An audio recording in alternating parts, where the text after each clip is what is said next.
ये जो हमारे उद्देशिका में 4 महत्व के मूल्य कहे गए हैं। पहला मूल्य न्याय, जस्टिस। दूसरा इक्वेलिटी, लिबर्टी। और फ्रैटर्निटी, बंधुता। ये 4 मूल्य हम लोगों को 2000 साल बाद पहली बार मिले। हालांकि हम सुनते हैं और हमेशा ये बातें होती है, गांधी बनाम अंबेडकर, ये काफी लोगों का बहुत ही प्रिय विषय है। और वो कहते वक्त ऐसा कहते हैं कि दोनों जैसे कुछ आपस में बहुत बड़े शत्रु हैं। तो एक शत्रु ने दूसरे शत्रु का नाम सुझाया, इसलिए सुझाया कि वो जानते थे, हालांकि अंबेडकर जी की विशेषता तो अर्थशास्त्र में थी, अर्थशास्त्र में उनको कई पीएचडी हासिल थी, लेकिन उनको अर्थमंत्री बनाने की बात नहीं कही, उन्होंने कानून मंत्री बनाने की बात कही। इसलिए कि यह आदमी इस देश के आखिरी व्यक्ति को न्याय दे सकता है, ऐसा एक न्यायप्रिय व्यक्ति है। और ये अगर कॉन्स्टिट्यूशन के क्षेत्र में रहेगा तो सही माने में हर व्यक्ति को इस देश के न्याय मिलेगा, इस देश के स्त्रियों को न्याय मिलेगा, इस देश के डाउन ट्रॉडन व्यक्तियों को न्याय मिलेगा। और इसलिए उन्होंने ये सुझाव दिया था। मैं तो जात पात नहीं मानता, लेकिन भारतीय परंपरा के अनुसार मैं शूद्र हूं, क्योंकि मैं किसान का बेटा हूं। क्या हमारा संविधान खतरे में है? इसी नागपुर शहर से अखिल भारतीय अंधश्रद्धा निर्मूलन समिति की हमने शुरुआत की। मैं जब भी नागपुर के बाहर कोई लोग मुझे मिलते हैं तो मुझसे कहते हैं कि आप नागपुर से हो? अरे नागपुर तो आरएसएस का गढ़ है। राहुल जी ने भी मुझे यही सवाल पूछा था कि राहुल जी, यानी कौन राहुल जी के बारे में मैं बात कर रहा हूं आपको पता है, उन्होंने सवाल पूछा था कि नागपुर आरएसएस का गढ़ है और वहां से आपने काम शुरू किया। मेरे दिल्ली के कई साथी पत्रकार कहते हैं, अरे आप नागपुर से हो, आरएसएस का गढ़ है। मैं तब हमेशा उनको कहता हूं कि केवल आरएसएस का गढ़ नागपुर नहीं है। नागपुर एक प्रगतिशील विचारधारा का गढ़ है,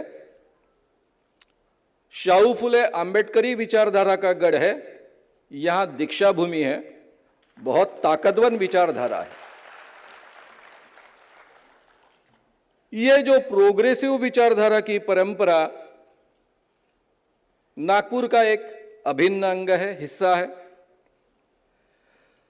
दूसरी, नागपुर में एक बहुत ही समृद्ध परंपरा है। यहां वैचारिक स्तर से बातें होती है, चर्चाएं होती हैं, परिसंवाद होते हैं, विचारों का आदान प्रदान होता है। 1982 में मैंने जब अखिल भारतीय अंधश्रद्धा निर्मूलन समिति की यहां से शुरुआत की, 2 बड़े परिसंवाद, तब धनवटे रंगमंदिर था, वहां पर रखे गए थे। एक का विषय था श्रद्धा अंधश्रद्धा और दूसरे का विषय था अध्यात्म और विज्ञान। एक ओर से 2 दिन ये परिसंवाद चल रहा था, यानी एक विषय का 2 दिन परिसंवाद चल रहा था। पहला जो विषय था, जो श्रद्धावान लोग थे उनका ऐसा कहना था कि जीवन में श्रद्धा की बहुत आवश्यकता होती है। प्राचार्य राम शेवाळकर उसके अध्यक्ष थे। वक्ताओं में मागो वैद्य, जो आगे चलकर आरएसएस के बौद्धिक प्रमुख रहे हैं, तरुण भारत के संपादक रहे हैं, दीभा घुमरे जो तरुण भारत के संपादक रहे हैं, श्रीभा वर्णेकर, इन जैसी बड़ी बड़ी हस्तियां होती थी। और दूसरी ओर प्राध्यापक भाल भोळे अध्यक्ष थे, यशवंत मनोहर, डॉक्टर रूपा कुलकर्णी, बोधी, मैं, रवि रानड़े, इन जैसे लोग होते थे। और बहुत ही इक्वल स्तर पर अपने अपने विचार ताकत से रखे जाते थे। यही बात आध्यात्म और विज्ञान के बारे में हुई। यह नागपुर की परंपरा है कि नागपुर में अलग अलग विचारधाराएं होने के बावजूद कभी आपस में मारपीट नहीं करती है, अपने अपने विचार बहुत ताकत से रखती है। वहां कोई अपना बोलते वक्त दूसरे का अपमान न करते हुए रखने की कोशिश करता है। एक कहानी से मैं शुरुआत करना चाहूंगा। मैंने बाबा आमटे के आनंद वन में एक शिविर का आयोजन किया था। अंधविश्वास इस विषय पर विषय था, शिविर था। और इस शिविर में दीबा घुमरे, तरुण भारत के संपादक, वे भी एक वक्ता थे। उन्होंने एक कथा सुनाई थी। महाभारत के अंतिम पर्व में इसका उल्लेख है। जब युधिष्ठिर जी यानी पांडव पूरा युद्ध जीते तो उन्होंने राज्यारोहण समारंभ रखा, इसलिए काफी ब्राह्मण लोग इकट्ठा हुए थे। उनका भोजन वहां शुरू था और वहां एक चारवाक आया। चारवाक भी जन्म से ब्राह्मण ही होते थे। उन दिनों में ब्राह्मण ही विद्या ग्रहण करना और विद्या के क्षेत्र में विचरण करना ये काम करते थे। चारवाक ने सवाल पूछना शुरू किया। एक प्रथा थी कि राजा ने हर सवाल का जवाब देना चाहिए। अगर राजा सवाल का जवाब नहीं दे पाता है तो उसे अपना राजगद्दी उसने छोड़ देनी चाहिए। सवाल पूछा चारवाक ने कि आप किस बात का राज्यारोहण कर रहे हो, आनंद सो कर रहे हो, ये कैसे क्या आनंद का उत्सव हो सकता है? एक तरफ आपकी सभी की सभी बहुएं रो रही हैं, बिलक बिलक कर रो गई हैं क्योंकि आप सभी के पुत्र मारे गए। दूसरी तरफ आपके चचेरे भाइयों की भी यही हाल है। उनमें से तो एक ही बचा है, कोई बचा ही नहीं है। सभी के सभी आपके चचेरे भाई मारे गए हैं। इतना ही नहीं तो उनके पुत्र मारे गए हैं। यानी चचेरे भाइयों की पत्नियां और आपकी वो बहुएं वो भी विलाप कर रही हैं और आप किस चीज का आनंद उत्सव मना रहे हैं? नेचुरली वहां पर जो बाकी ब्राह्मण लोग थे वो रोकना चाहते थे। उन्होंने आर्गुमेंट करना शुरू किया कि ये तो ब्राह्मण ही नहीं है, ये तो वेदों को मानता ही नहीं है, ये छद्म वेश में यहां आया है, अपने आप को ब्राह्मण कहलाता है, इसे सवाल पूछने का अधिकार ही नहीं है। लेकिन इसके बावजूद युधिष्ठिर इन सवालों का जवाब देने की कोशिश करता रहा। और जब बाकी ब्राह्मणों के ध्यान में आया कि ये सवालों का जवाब नहीं दे पा रहा है, युधिष्ठिर अगर सवालों के जवाब नहीं दे पाएंगे तो वो शायद वनवास चले जाएंगे।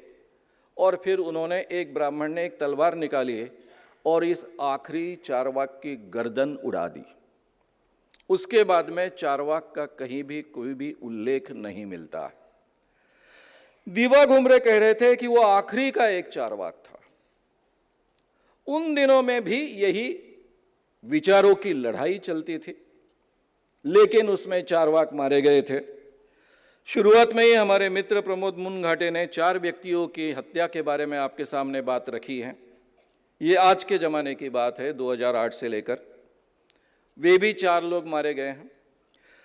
कहने का मतलब ऐसा है मित्रों कि इतने दीर्घ समय से ये लड़ाई चल रही है। ये लड़ाई आज की केवल नहीं है और दीर्घ समय तक हमें इसे लड़ना होगा। सबसे पहली और महत्व की बात, नागपुर की विशेषता मैं आपके सामने रखना चाहूंगा। 1920 में यानी आरएसएस की स्थापना के पूर्व 2 बड़ी घटनाएं नागपुर में हुई है। 30 में से 1 जून एक अखिल भारतीय बहिष्कृत समाज परिषद आयोजित की गई थी। इस परिषद के अध्यक्ष थे राजर्षि शाहू महाराज। यहां बाबा साहेब आंबेडकर भी आए थे और उनका भी भाषण हुआ था।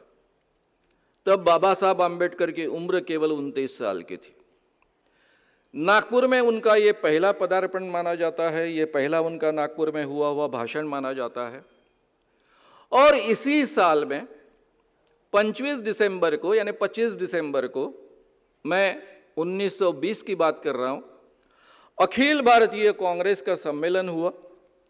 और इस अखिल भारतीय कांग्रेस सम्मेलन में एक अंत्यज सम्मेलन था जिसमें महात्मा गांधी जी का भाषण हुआ। ये भाषण बहुत महत्व का है, उसका रेफरेंस मैं आपको देने वाला हूं, आपके सामने बात रखने वाला हूं। आज जो मैं बोल रहा हूं, गए 40 सालों से मैं इस चीज के बारे में कभी बोला नहीं हूं। बोलना टालता रहा हूं।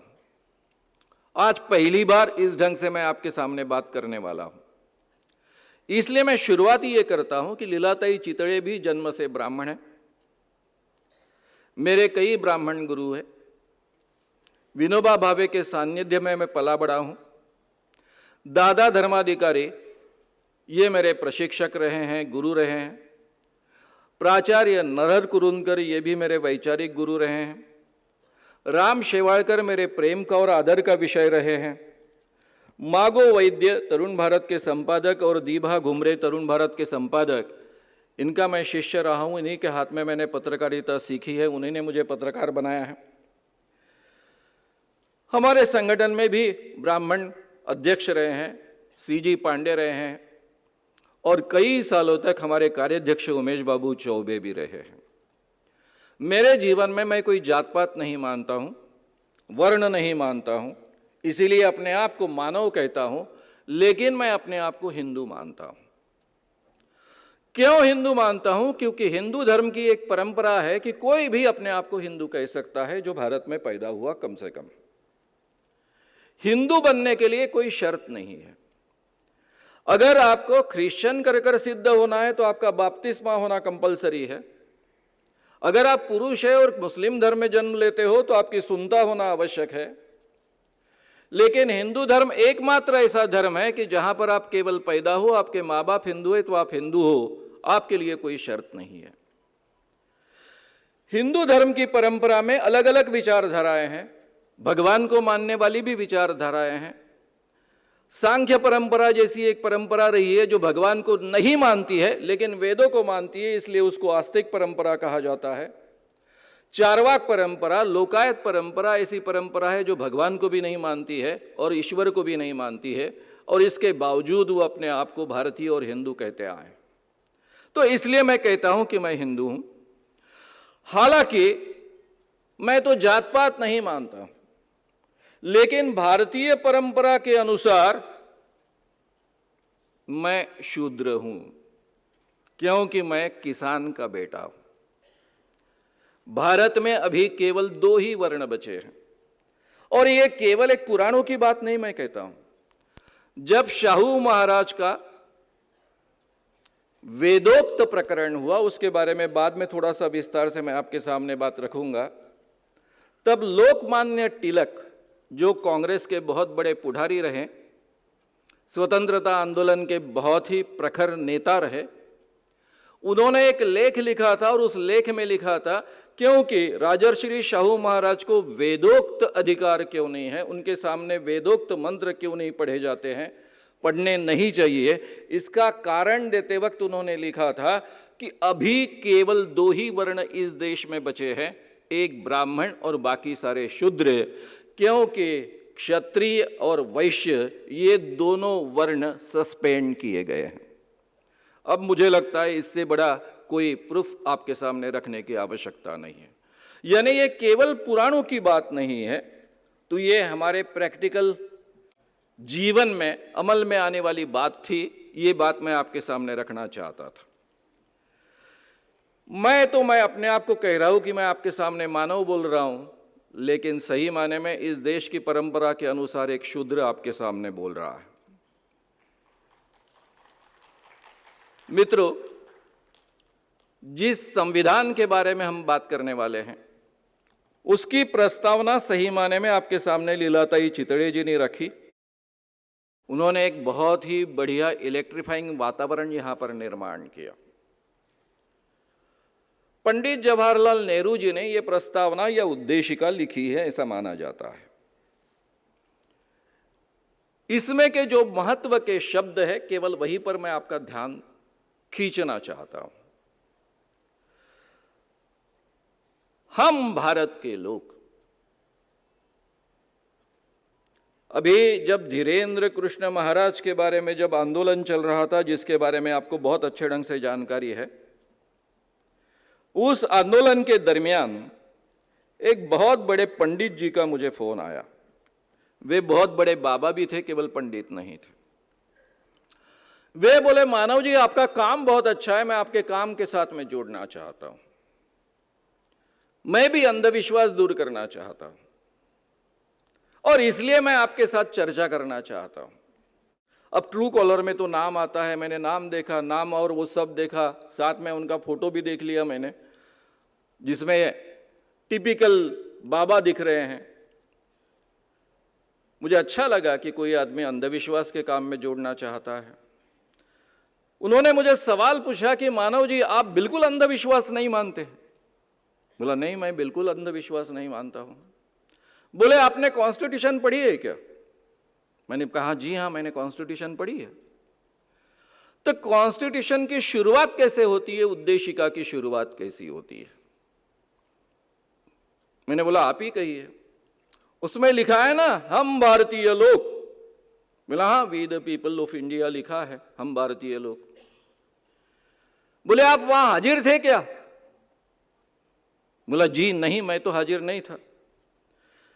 फिर बोले आप कैसे विश्वास रखते हो कि ये भारतीय लोगों ने लिखा हुआ संविधान है? तब मेरे ध्यान में आ गया, मेरा बल्ब एकदम से जल गया, मेरी समझ में आ गई कि बात क्या है। मैंने कहा कि ये संविधान हम लोगों के लिए है, जो आसमान से टपके हैं उनके लिए संविधान नहीं है। जो लोग जमीन से जुड़े हैं, जमीन में काम करते हैं, जमीन के साथ में काम करते हैं, ऐसे शूद्र लोगों के लिए संविधान है। यह संविधान आप जैसे जो आसमान से आए हैं, डायरेक्ट मुख से टपके हैं, उनके लिए नहीं है। यह मैं बहुत अच्छे ढंग से जानता हूं। इसलिए मुझे नहीं लगता कि आपके साथ में मेरा संविधान हो सकता, या आपके साथ में मेरा कोई चर्चा हो सकती है, विचार विनिमय हो सकता है, क्योंकि दोनों अलग अलग स्तर पर खड़े हैं। यह मैं आपके सामने क्यों बोल रहा हूं? यह संविधान के खिलाफ इतना क्यों है? आपने तो उद्देशिका चित्रलीलाताई ने पढ़ी है, सुनी है, फिर भी मैं उस तरफ आपका ध्यान खींचना चाहूंगा। उसमें के कुछ वाक्य है, सामाजिक, आर्थिक और राजनीतिक न्याय। पहला न्याय है, तीनों प्रकार का न्याय मिलना चाहिए। विचार, अभिव्यक्ति, विश्वास, धर्म और उपासना की स्वतंत्रता। विचार की स्वतंत्रता, विचार को अभिव्यक्त करने की स्वतंत्रता, अपना विश्वास रखने की स्वतंत्रता, धर्म को मानने की स्वतंत्रता और उपासना की भी स्वतंत्रता। विश्वास की स्वतंत्रता, इसका मतलब आप चाहे भगवान को मानते हो वो भी आपकी स्वतंत्रता है, न मानते हो वो भी आपकी स्वतंत्रता है। धर्म को आप मानते हो वो भी आपकी स्वतंत्रता है, न मानते हो वो भी आपकी स्वतंत्रता है। प्रतिष्ठा और अवसर की समता, यानी सभी प्रतिष्ठा सबकी एक बराबर है, सभी समान है। चाहे वो किसी जात में जन्म लिया हो, चाहे वो उसने किसी धर्म में जन्म लिया हो, चाहे गरीब घर में जन्म लिया हो, चाहे अडानी अंबानी के घर में जन्म लिया हो, सभी की प्रतिष्ठा समान है और सभी को अवसर की समता मिलनी चाहिए, समान अवसर मिलना चाहिए। एकता और अखंडता सुनिश्चित करने वाली बंधुता, फिर आगे है बढ़ाने के लिए वगैरह वगैरह। ये जो हमारे उद्देशिका में 4 महत्व के मूल्य कहे गए हैं। पहला मूल्य न्याय, जस्टिस। दूसरा इक्वेलिटी, लिबर्टी और फ्रैटर्निटी, बंधुता। ये 4 मूल्य हम लोगों को 2000 साल बाद पहली बार मिले हैं। 2000 साल पहले ये मूल्य थे, इसकी कोई गारंटी नहीं है, लेकिन कम से कम 2000 साल तो थे ही नहीं, इतना तो हम डेफिनेटली कह सकते हैं। 2000 सालों बाद यहां भारत के आम इंसान को एक इंसान कर पहचान मिली है। पहली बार हर इंसान को इंसान कर लीगली, कानूनन मान्यता मिली है। उसके पहले उसको इंसान कर भी मान्यता इस देश में नहीं थी। केवल शूद्रों को नहीं मिली, ब्राह्मणों को भी मिली है। खास कर ब्राह्मण स्त्रियों को। यहां स्त्रियों को कोई स्वतंत्रता नहीं थी। हर स्त्री को इस संविधान के माध्यम से ये 4 मूल्यों के आधार पर, ये 4 मूल्य पहली बार मिले हैं, इंसान कर पहचान मिली है। ये कभी था नहीं। ये जो हमारा संविधान निर्माण हुआ, ये कोई 1-2 दिन में नहीं बना है। यानी जो 2 साल की मेहनत में संविधान बना, ऐसा हम सुनते हैं, वो बात सच नहीं है। ठीक है, संविधान सभा में जो लोग थे उन्होंने 2 साल के अंदर काम किया और संविधान तैयार किया, लेकिन उसकी पूर्व तैयारी बहुत पहले से इस भारत में शुरू थी। महात्मा गांधी का जो आंदोलन था, वो आंदोलन सही माने में देखा जाए तो मैं विचार करता हूं कि अंत्यज परिषद में वो शामिल हुए थे और उन्होंने जिस ढंग की बात कही है, जो मैं आपके सामने कहने वाला हूं, वो बात कहना, वो हिंदू लोगों के कभी नेता नहीं बन पा सकते थे, लेकिन इसके बावजूद उन्होंने वो बात कही। पूरा का पूरा जो स्वतंत्रता आंदोलन है, खासकर गांधी शामिल होने के बाद का, वो स्वतंत्रता आंदोलन केवल अंग्रेजों को भगाने वाला आंदोलन नहीं था। वो इस देश में लोकतंत्र की नींव निर्माण करने वाला आंदोलन था। इस देश में समता के मूल्य सही माने में लोगों को समझाने वाला आंदोलन था। इस देश को पहली बार स्वतंत्रता दिलाने के लिए लोगों को ट्रेन करने वाला आंदोलन था। और इसीलिए मित्रों, इस ढंग का एक संविधान आगे चलकर बन पाया है। मुझे लगता है आप सबको कल्पना है कि गांधी जी ने सुझाया, जो मंत्रिमंडल बन रहा है पहला, उस मंत्रिमंडल में बाबा साहब आम्बेडकर को लॉ मिनिस्टर कर आप लीजिए। नेहरू जी ने उनको लिया और डॉक्टर बाबा साहब आम्बेडकर ने बड़े मन से इस चीज को मान्य भी किया। आगे चलकर वो ड्राफ्टिंग कमेटी के चेयरमैन बन पाए और इसलिए इतना अच्छा संविधान हम प्राप्त कर पाए। हालांकि हम सुनते हैं और हमेशा ये बातें होती है, गांधी बनाम अंबेडकर, ये काफी लोगों का बहुत ही प्रिय विषय है। और वो कहते वक्त ऐसा कहते हैं कि दोनों जैसे कुछ आपस में बहुत बड़े शत्रु हैं। तो एक शत्रु ने दूसरे शत्रु का नाम सुझाया, इसलिए सुझाया कि वो जानते थे, हालांकि अंबेडकर जी की विशेषता तो अर्थशास्त्र में थी, अर्थशास्त्र में उनको कई PhD हासिल थी, लेकिन उनको अर्थमंत्री बनाने की बात नहीं कही, उन्होंने कानून मंत्री बनाने की बात कही। इसलिए कि यह आदमी इस देश के आखिरी व्यक्ति को न्याय दे सकता है, ऐसा एक न्यायप्रिय व्यक्ति है। और ये अगर कॉन्स्टिट्यूशन के क्षेत्र में रहेगा तो सही माने में हर व्यक्ति को इस देश के न्याय मिलेगा, इस देश के स्त्रियों को न्याय मिलेगा, इस देश के डाउन ट्रोडन व्यक्तियों को न्याय मिलेगा। और इसलिए उन्होंने ये सुझाव दिया था। इसलिए मैं हमेशा कहता हूं कि ये जो कॉन्स्टिट्यूशन बनी है, वो स्वतंत्रता आंदोलन में जो नींव डाली गई, उसके माध्यम से कम ये 4 महापुरुषों के योगदान से ये बनी है। महात्मा गांधी, पंडित जवाहरलाल नेहरू, उसके साथ में वल्लभ भाई पटेल, और उसमें सही माने में 4 चांद लगाए वो डॉक्टर बाबा साहब आम्बेडकर जी ने। तो मेरी आप सभी से विनंती है कि कृपया गांधी वर्सेस आम्बेडकर ये कम से कम अभी कुछ दिनों के लिए बंद कीजिए, कम से कम 2-1-1.5 साल के लिए बंद कीजिए और बाद में फिर चलाइए, कोई प्रॉब्लम नहीं। मित्रों, हमारे महाराष्ट्र में संविधान की ओर ले जाने वाली 2 परंपराएं। हमारे देश में कभी समता नहीं थी, हमारे देश में कभी भी स्वतंत्रता नहीं थी। ये जो कहते हैं कि वैशाली के परिसर में एक लोकतंत्र था, सब झूठ है। ये जो लोकतंत्र था वो कुछ मुट्ठी भर नागरिकों को अवेलेबल था, सामान्य जनता को कभी अवेलेबल नहीं था। जैसा रोम में था, जैसा ग्रीस में था, उसी ढंग का ये लोकतंत्र था। इसलिए हम जब कहते हैं कि Bharat the mother of democracy, तो ये सब झूठ होता है। भारत में कभी लोकतंत्र था नहीं, न्याय भारत में कभी था नहीं। जो जात पंचायत का पूरा इतिहास अगर आप पढ़ोगे तो उसमें कितने अन्याय हुए, इसके बारे में आपको पूरी जानकारी मिलेगी। तो ये चारों के चारों मूल्य हमारे यहाँ नए हैं। हाँ, आप कह सकते हो कि हमारे यहाँ बंधुता थी, लोग आपस में कम से कम झगड़कर साथ में रहते थे। लेकिन ये साथ में कैसा रहना था, एक तरफ ब्राह्मण भी रहता है और दूसरे तरफ छुआछूत का शिकार व्यक्ति भी रहता है, आपस में झगड़ते नहीं है, उसको जो कहा जाता है उसके अनुसार वो जीता है।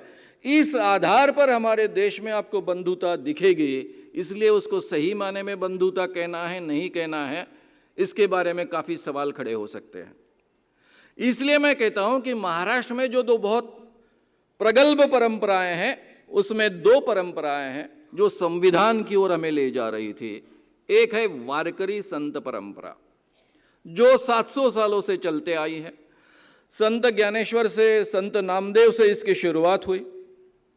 हालांकि मैं बहुत विस्तार से इसमें अभी जाना नहीं चाहूँगा, मेरा हमेशा का वो विषय रहा है। वेदों का ज्ञान उन्होंने ज्ञानेश्वरी में उपलब्ध करा दिया, क्योंकि ब्राह्मण को ही केवल वेद पढ़ने का अधिकार था, इतर सामान्य जन को वेद पढ़ने का अधिकार नहीं था। इसलिए उन्होंने प्राकृत भाषा में ज्ञानेश्वरी लिखी और लोगों तक वेदों का ज्ञान पहुंचाया, क्योंकि तब धर्म का ज्ञान यानी वेदों का ज्ञान, और वो बहुत ही पवित्र है, हर व्यक्ति ने उसको ग्रहण करना चाहिए, ये मान्यता थी। जो वेदों का ज्ञान ग्रहण करता है वो सब कुछ पा लेता है, ये भी मान्यता थी। और इसलिए ये बहुत ही बड़ा क्रांतिकारक कदम था और उसके परिणाम उनके जीवन में उनको भुगतने पड़े। उनका एक श्लोक है, अब जिसको हम ओवी कहते हैं, ये थे कुल जाति वर्ण आघवेची गा अकारण। कोई भी कुल जात वर्ण ये सब अकारण है, इसको कोई मतलब नहीं है, ये कहने वाले संत ज्ञानेश्वर।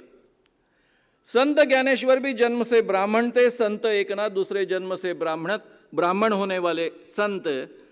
वे कहते हैं संस्कृत वाणी देवे के लिए तर प्राकृत काय चोरापासून झाली, क्योंकि ये देववाणी मानी जाती थी संस्कृत, इसलिए बाकी लोगों को अधिकार नहीं, केवल ब्राह्मणों को उसको पढ़ने का अधिकार है, कहने का अधिकार है, बोलने का अधिकार है, मंत्रोच्चार करने का अधिकार है। इसलिए वे कहते हैं कि ये अगर भगवान से प्राप्त हुई तो प्राकृत भाषा यानी हमारी मराठी भाषा ये क्या चोरों से पैदा हुई, ये कर व्यंग कहकर वो उस बात की खिल्ली उड़ाते हैं और उसको नकार देते हैं। संत तुकाराम कहते हैं धर्माचे पालन करने पाखंड खंडन। धर्म का पालन करना यानी धर्म में जो पाखंड तैयार हुआ है उसका खंडन करना, यही सही माने में धर्म का पालन करना है। महारासी सिवे कोपे तो ब्राह्मण नोभे तया प्रायश्चित्त काही देहत्याग करिता नाही। जो ब्राह्मण महार का स्पर्श हुआ इसलिए गुस्सा होता है, ऐसे ब्राह्मण को केवल आत्महत्या करने के बगैर दूसरा कोई भी प्रायश्चित नहीं हो सकता है। इतनी कड़ी शिक्षा, कड़ी पनिशमेंट उन्होंने सुनाई है। सावतामाड़ी नाम के एक संत थे, उन्होंने कहा ब्राह्मण महार धर्म पंथ जाति नसे भगवंती भेदा भेद। ये ब्राह्मण है, महार है, बाकी धर्म और पंथ जाति है, ऐसे कोई भी भगवान के सामने भेद नहीं होते हैं। ये कहने वाली ये परंपरा, संत परंपरा, पांडुरंग के नाम पर चलने वाली परंपरा, ये महाराष्ट्र में समता निर्माण करने का बहुत बड़ा काम करते आई है, 700 सालों से काम करते आई है। यहाँ वर्ण और जात ये इसको महत्व न देकर इंसान को इंसान कर महत्व देने वाली ये परंपरा, अंधविश्वास को खत्म करने का प्रयास करने वाली ये परंपरा, और इसी के साथ में दूसरी एक परंपरा महाराष्ट्र में रही है, वो रही है फुले शाहू आम्बेडकर की परंपरा। अब फुले जी का समय जो है 1827 से 90 साल तक का है, 1890 तक का, यानी आज से करीबन 175 साल पहले हम समझ सकते हैं। उन्होंने अपनी किताब में दलितों की अवस्था तब की बताई है, तब पेशवाई चरम पर थी।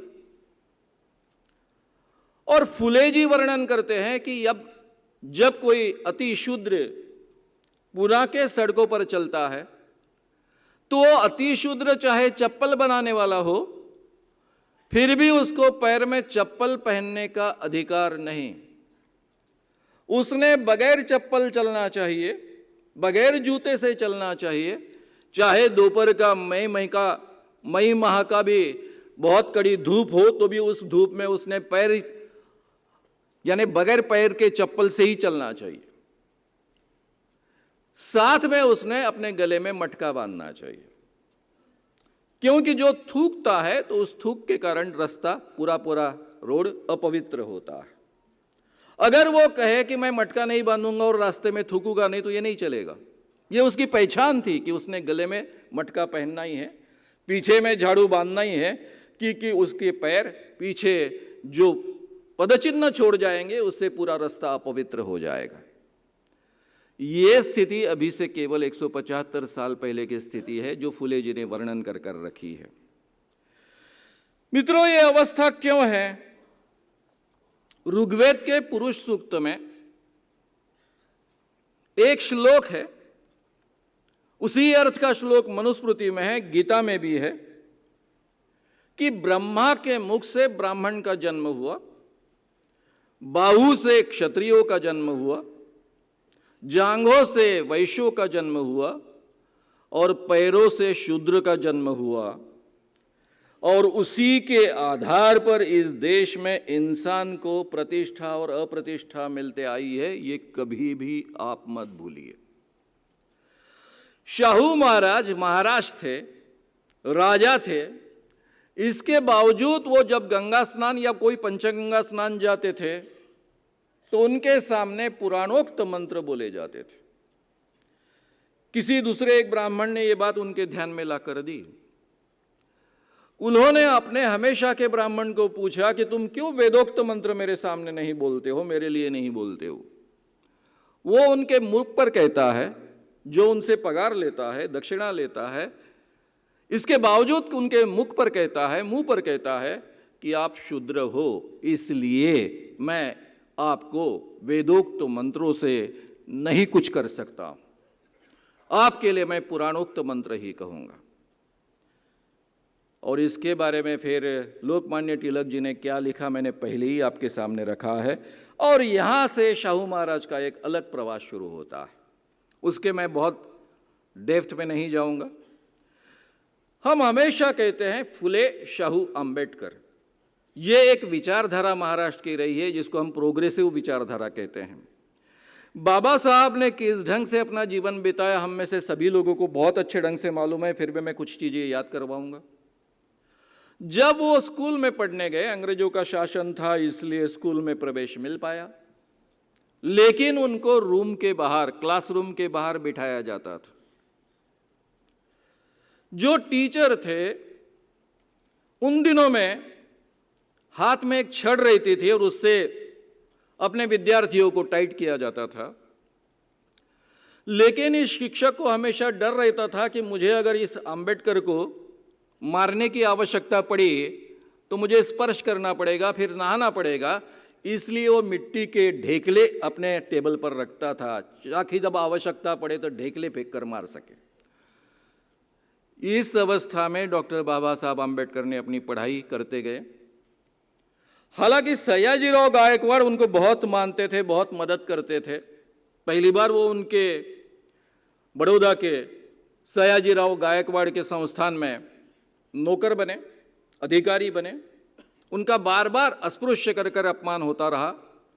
बाद में और जाकर बाहर प्रदेश में जाकर बड़ी बड़ी डिग्रियां लेकर आए, फिर और बड़े ऊंचे पद पर वहां रहे, फिर भी उनका अस्पृश्य कर अपमान होता रहा। मैं बाबा साहब को क्यों बहुत मानता हूं, इसलिए मैं हमेशा एक कारण देता हूं। बाबा साहब विद्वान थे, इसलिए मैं उनको इतना नहीं मानता हूं। बाबा साहब ने राज्य घटना निर्माण की, बहुत बड़ी बात है, लेकिन उसके लिए भी मैं इतना नहीं मानता हूं। इंसान के जीवन में सबसे बड़ी बात होती है आत्मसम्मान, उसके आगे सभी बातें झूठी हैं। इस इंसान का इतना विद्वान होने के बावजूद वो अगर अमेरिका में रहते या फिर इंग्लैंड में रहते तो बड़े ओहदे पर रह सकते थे, वहाँ कोई असम्मान की बात नहीं थी। इसके बावजूद जिस देश में उनका बार बार अपमान हो रहा है, उनके साथ भी इतने बड़े पदों पर होने के बावजूद उनके साथ में छुआछूत का व्यवहार हो रहा है, इसके बावजूद वो इस देश में रहे और लोगों के लिए पूरी तरह से अपना जीवन समर्पित किए। आत्मसम्मान के साथ में एडजस्टमेंट करना ये बहुत बड़ी बात होती है, और ये बात अंबेडकर जी ने अपने जीवन में लाई और उसका बहुत अच्छा चित्र हमें आज मिलता है। मैं हमेशा कहता हूं कि डॉक्टर बाबा साहब अंबेडकर नहीं होते तो मैं भी पढ़ पाता। मैं तो एक बड़े किसान का बेटा था, लेकिन पढ़ाई के लिए हमारे पास पैसे नहीं थे।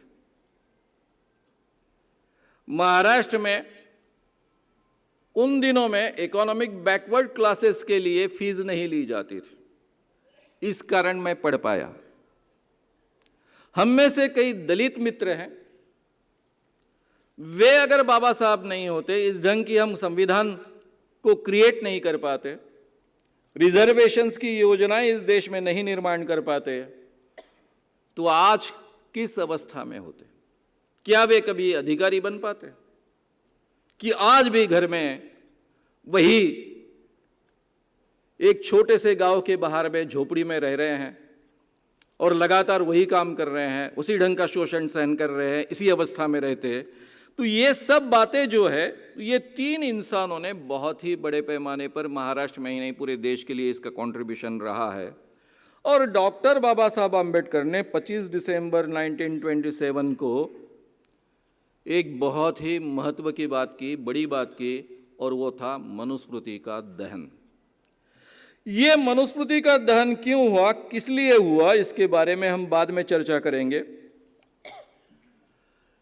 मैंने खुद ने ये छुआछूत अनुभव की है, उल्टी दिशा से अनुभव की है। गांव में एक बड़े किसान का बेटा होने के कारण मेरे घर में काफ़ी गाय बैल थे, भैंसें थी। गांव में छाछ फोकट में देने की प्रथा थी, तो मेरे घर में कोई भी आता था तो उसको छाछ फोकट में मिलता था। लेकिन जब ऊंची जाति के लोग आते थे, ऊंची यानी अतिशूद्र छोड़कर बाकी लोग आते थे, ऊंची जाति का तो कोई था नहीं गांव में, वे लोग आते थे तो उनको स्टील के बर्तन से छाछ दिया जाता था। और शूद्र जाति के, अतिशूद्र जाति के लोग आते थे तो उनको जर्मन के बर्तन से छाछ दिया जाता था। चाय दिया जाता था, खाना दिया जाता था। चाय के बर्तन भी अलग थे, खाने के बर्तन भी अलग थे। और मेरा घर कोई सामान्य घर नहीं था, विनोबा के एक जमाने में सेक्रेटरी रहे ऐसे मेरे पिताजी का घर था। इसके बावजूद ये छुआछूत मैंने बहुत बचपन से घर में देखी है। इंसान को इंसान कर कर कैसा व्यवहार उसके साथ में किया जाता है, बदतर व्यवहार किया जाता है, ये बहुत बचपन से मैं देखते आया हूँ। मुझे लगता है आप सब ने अपने जीवन में इसका अनुभव किया होगा। शिवाजी महाराज के बारे में क्या हुआ वो भी आपके सामने रखने की आवश्यकता नहीं है। शिवाजी महाराज जब अपना राज्याभिषेक करना चाहते थे तो महाराष्ट्र के सभी ब्राह्मणों ने नकार दिया। वेदोक्त मंत्रों के आधार पर आपको शिवाजी महाराज को राज्यारोहण करने की बात ही नहीं थी। शिवाजी महाराज को राजा बनने का अधिकार ही नहीं है। क्यों नहीं है, इसलिए मनुस्मृति देखनी पड़ेगी, तब आपको पता चलेगा। फिर गागा भट्ट को लाया गया काशी से, उसको उस जमाने में इतनी बड़ी रकम दी गई और उसके बाद में शिवाजी महाराज जैसे इतना बड़ा राजा, जो सही माने में जनता का राजा था, रयते का राजा था, उनको वेदोक्त मंत्रों द्वारा राज्याभिषेक हुआ। अब मित्रों, मुझे आपके सामने कुछ सवाल पूछने हैं। हालांकि मैं धर्मों के बारे में पढ़ते रहा हूँ, मेरे अभ्यास का विषय रहा है सनातन धर्म, ये शब्द मैंने सुनते आया हूँ। हालांकि मैंने कभी सुना नहीं था, उसको हमेशा मैं पढ़ते आया था। आजकल कुछ सालों में सनातन धर्म ये शब्द मैं बार बार सुनता हूं। ये सनातन धर्म प्रकरण क्या है? अगर आप इसका मतलब देखोगे तो सनातन का मतलब होता है शाश्वत, जिसको ना आदि है ना अंत है, सत्य ही सनातन है।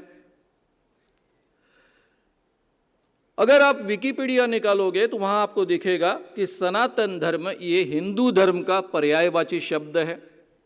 इसको सनातन कानून भी कहा जाता है और इसके जो मूल मंत्र है वो है सत्य, अहिंसा, त्याग, परोपकार। इस सनातन धर्म का आज के हिंदू राष्ट्र से कोई संबंध नहीं है।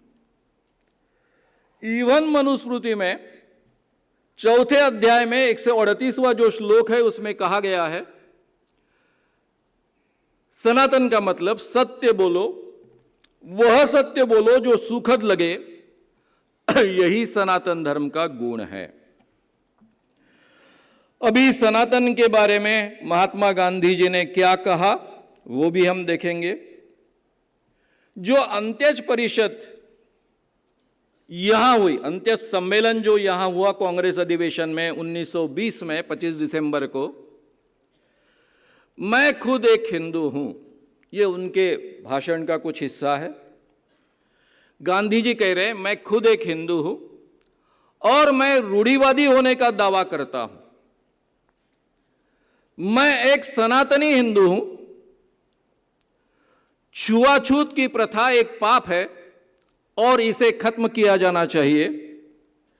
यह प्रथा एक शैतानवाद है, हिंदू धर्म पर एक कुठाराघात है। मैं इस पाप को मिटाना अपने कर्तव्य के रूप में देखता हूं। मैं खुद को हिंदू कहने में भी शर्म महसूस करता हूं। शुरुआत करते हैं मैं सनातनी हिंदू हूं और अब कहते हैं मैं खुद को हिंदू कहने में भी शर्म महसूस करता हूं और दुखी महसूस करता हूं। जाति के आधार पर भेदभाव करता है वह सनातनी हिंदू नहीं हो सकता है। जाति के आधार पर जो भेदभाव करता है वो सनातनी हिंदू नहीं हो सकता है। ये महात्मा गांधी जी की सनातन धर्म के बारे में व्याख्या रही है।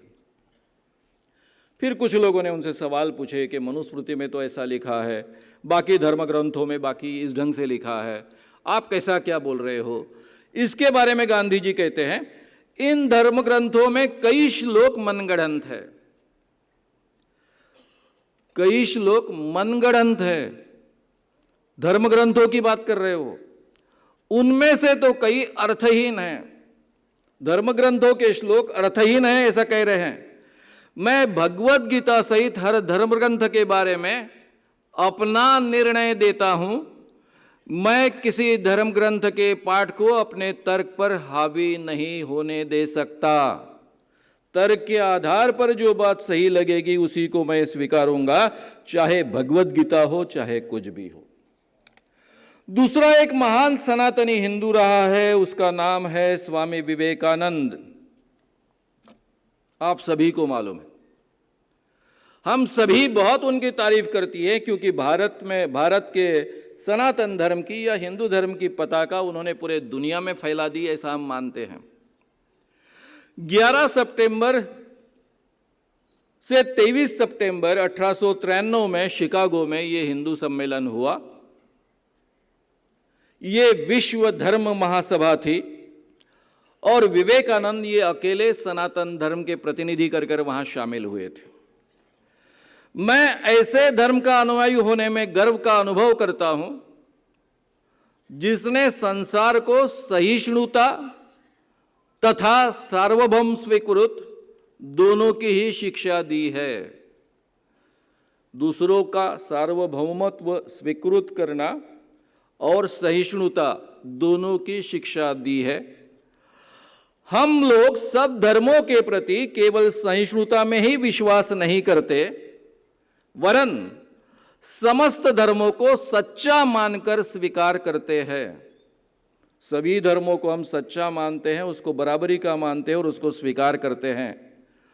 मुझे ऐसे देश का व्यक्ति होने का अभिमान है जिसने इस पृथ्वी के समस्त धर्मों और देशों के उत्पीड़ितों और शरणार्थियों को आश्रय दिया। उदाहरण देते हैं, यहूदियों को दक्षिण भारत में बसाया जब रोमन लोगों ने उनका मंदिर जेरूसलेम में ध्वस्त किया। दूसरे पारसी महान जरथुष्ट जाति, उनको भी यहाँ शरण दी गई। ये बात अभिमान से स्वामी विवेकानंद 1893 में अमेरिका में जाकर कहते हैं और ये हमारा सनातन धर्म है ऐसा कहते हैं। इसलिए मैं कह रहा हूँ कि ये हिंदू राष्ट्र अलग है, इससे सनातन धर्म का कोई संबंध नहीं है। मुझे लगता है ये दोनों सनातन धर्म के विचार आपने सुनने के बाद में हम आगे बढ़ेंगे। मित्रों, हमारे देश में हम इन लोगों को देख रहे हैं, अभी जो हो रहा है उसको। धर्म संसद हुई सबसे पहली, 1984 में 84 में विज्ञान भवन दिल्ली में ये संसद हुई। कहाँ हुई? विज्ञान भवन दिल्ली।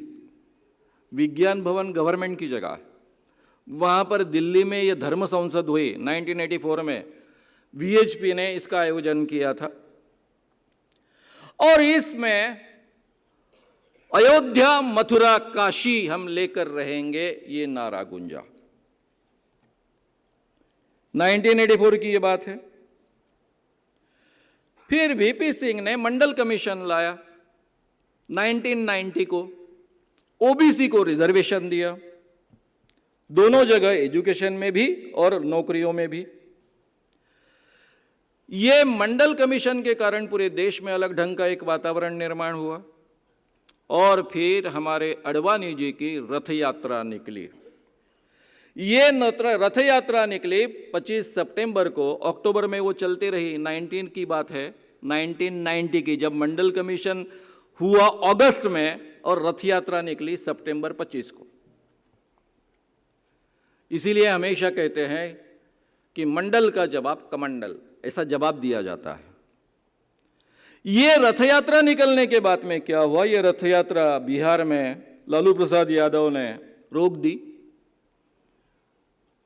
फिर उसके बाद में 6 दिसंबर 1992 को बाबरी मस्जिद ध्वस्त की गई। बाबरी मस्जिद ध्वस्त होने के बाद में पूरे देश में दंगे भड़के, रॉयट्स भड़के, 2000 लोग मारे गए। उसमें मुस्लिमों की संख्या बहुत ज़्यादा है। मेरे मुंबई में दंगे हुए, उन दिनों में मेरा सी कोर्स चल रहा था, मैं रोज़ बोरीवली से दादर जाता था, ट्रेन से जाता था, यानी लोकल से जाता था। मुंबई में जो दंगे हुए, 1 माह 20 दिन तक ये दंगे चलते रहे। 7 दिसंबर से जो दंगे शुरू हुए, 1 माह 20 दिन चलते रहे। इसमें 900 लोग मारे गए, जिसमें 575 मुस्लिम लोग थे और 275 हिंदू लोग थे। केवल हमारे मुंबई में रेलवे सुरक्षित थी, क्योंकि डीआईजी सुधाकर सुराटकर पहले से वहाँ पर तैनात थे और उन्होंने जो भी मुंबई में हो रहा है उसकी तरफ ध्यान न देकर अपनी पूरी रेलवे लाइन सुरक्षित रखी थी। इसलिए मैं रोज बोरीवली से दादर जा सकता था, वापस आ सकता था। बाकी मुंबई पूरी तरह से असुरक्षित थी। यानी एक अधिकारी अगर मन में लाए तो क्या कर सकता है, इसका ये उदाहरण है, इसलिए मैं यहाँ आपके सामने रख रहा हूँ। जब मुंबई की हालत नहीं सुधर रही है तो जिनको हम बहुत गाली मारते हैं, उन शरद पवार को बुलाया गया। वो महाराष्ट्र के मुख्यमंत्री आए। उनके साथ में जो पुलिस अधिकारियों ने काम किया है, उन्होंने खुद मुझे बताया, साहब 72 घंटे मंत्रालय में ही बैठे रहे। जब पूरी तरह से दंगे काबू में आए तभी उन्होंने वो जो वॉर रूम कहते हैं वो छोड़ी, वहीं पर बैठे रहे, वहीं पर थोड़ी सी डुलकी लेते थे, अपना काम करते थे। वे पहले से महाराष्ट्र का गृह मंत्रालय संभालते थे, इसलिए उनको हर व्यक्ति के बारे में जानकारी थी, हर अधिकारी के बारे में जानकारी थी। और केवल 3 दिन में पूरी तरह से ये दंगल कंट्रोल में आई। फिर उसके बाद में उसकी प्रतिक्रिया हुई। 12 मार्च 93 को बॉम्ब ब्लास्ट हुए। वो बॉम्ब ब्लास्ट किसने किए वगैरह क्या किए आप सबको मालूम है, उसके डिटेल्स में मैं नहीं जाऊंगा। उसमें 275 लोग मरे, 1400 लोग उसमें जख्मी हुए और इसका परिणाम ऐसा हुआ कि बीजेपी का सूरज चढ़ता गया, चढ़ता गया, चढ़ता गया। इंसानों की लाशों पर यह सूरज चढ़ा है, हमेशा याद रखिए। फिर धर्म संसद हुई दिसंबर 2021 में हरिद्वार में। 19 मार्च 2022 में रायपुर में, अलीगढ़ में भी ये धर्म संसद हुई। रायपुर में भारत को हिंदू राष्ट्र कैसे बनाया जाए, इसके बारे में चर्चा हुई। इसी के लिए ये धर्म संसद आयोजित की गई थी। स्वाध्वी विवेकानंद कहती है कि लव जिहाद बहुत बड़ी समस्या है, उसको रोकना चाहिए। इसलिए जब कभी कोई हिंदू लड़की मुस्लिम लड़के से मिलती है तो हिंदू तरुण लोगों ने, जवान लोगों ने वहां हस्तक्षेप करना चाहिए और उस लड़की को बचाना चाहिए। त्रिवेणी दास बाद में उन्होंने ये भी कहा है कि बहुत ज़्यादा बच्चे पैदा करने चाहिए, जितने ज़्यादा हिंदू होंगे उतने अच्छे, मरने के लिए अच्छा है। जितने ज़्यादा हिंदू होंगे उतने ज़्यादा, क्योंकि लोक संख्या का बड़ा डर है, मुस्लिमों की संख्या बढ़ रही। बिल्कुल नहीं बढ़ रही, सब झूठ है, उसको कोई आधार नहीं है, संख्या शास्त्रीय कोई आधार नहीं है। लेकिन वो उनकी संख्या इतनी बढ़ रही है कि कल हम यहाँ बचेंगे नहीं, हमारा एक भी मंदिर टिकेगा नहीं, ऐसा कहकर वो कहती है कि हर हिंदू ने, जैसे पहले आशीर्वाद दिया जाता था अष्टपुत्रा, उस ढंग के बच्चे पैदा करने चाहिए। त्रिवेणी दास, मुसलमानों की घर वापसी करनी चाहिए, क्योंकि इस देश के सभी मुसलमान पहले हिंदू थे। ये बहुत अच्छी बात कही उन्होंने। लेकिन घर वापसी कहाँ करेंगे भाई? वापसी के लिए आपके यहां क्या है? ब्राह्मण और शूद्र दो ही प्रकार है। कहां डालोगे? कहां वापस लोगे? कौन से जाति में डालोगे?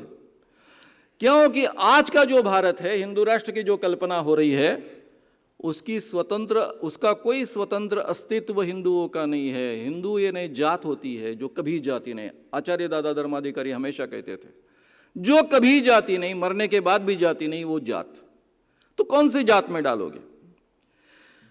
अब उसका सवाल ऐसा है कि यहां पर त्रिवेणी दास कहते हैं हमारी जो यानी हमारी जो संस्कृति है, उसको उन्होंने सनातन संस्कृति कहा। हमारी जो सनातन संस्कृति है वो 2 अरब सालों से है। 2 अरब साल यानी 200 करोड़ वर्ष। अब 200 करोड़ वर्षों से ये अगर संस्कृति है और हमारा ज्ञान हमें कहता है, वो ज्ञान कहाँ से आता है मालूम है? डार्विन के उत्तरादिवाद सिद्धांत के आधार पर, जो आगे के संशोधन हुए उसके आधार पर आता है। और हमारा ज्ञान कहता है कि जो पहला मानव है, जिसको हम होमोसेपियंस कहते हैं, उसको केवल 2 लाख साल इस पृथ्वी पर हुए। और इस महाशय के सनातन संस्कृति को 200 करोड़ साल पहले ही हो चुके हैं।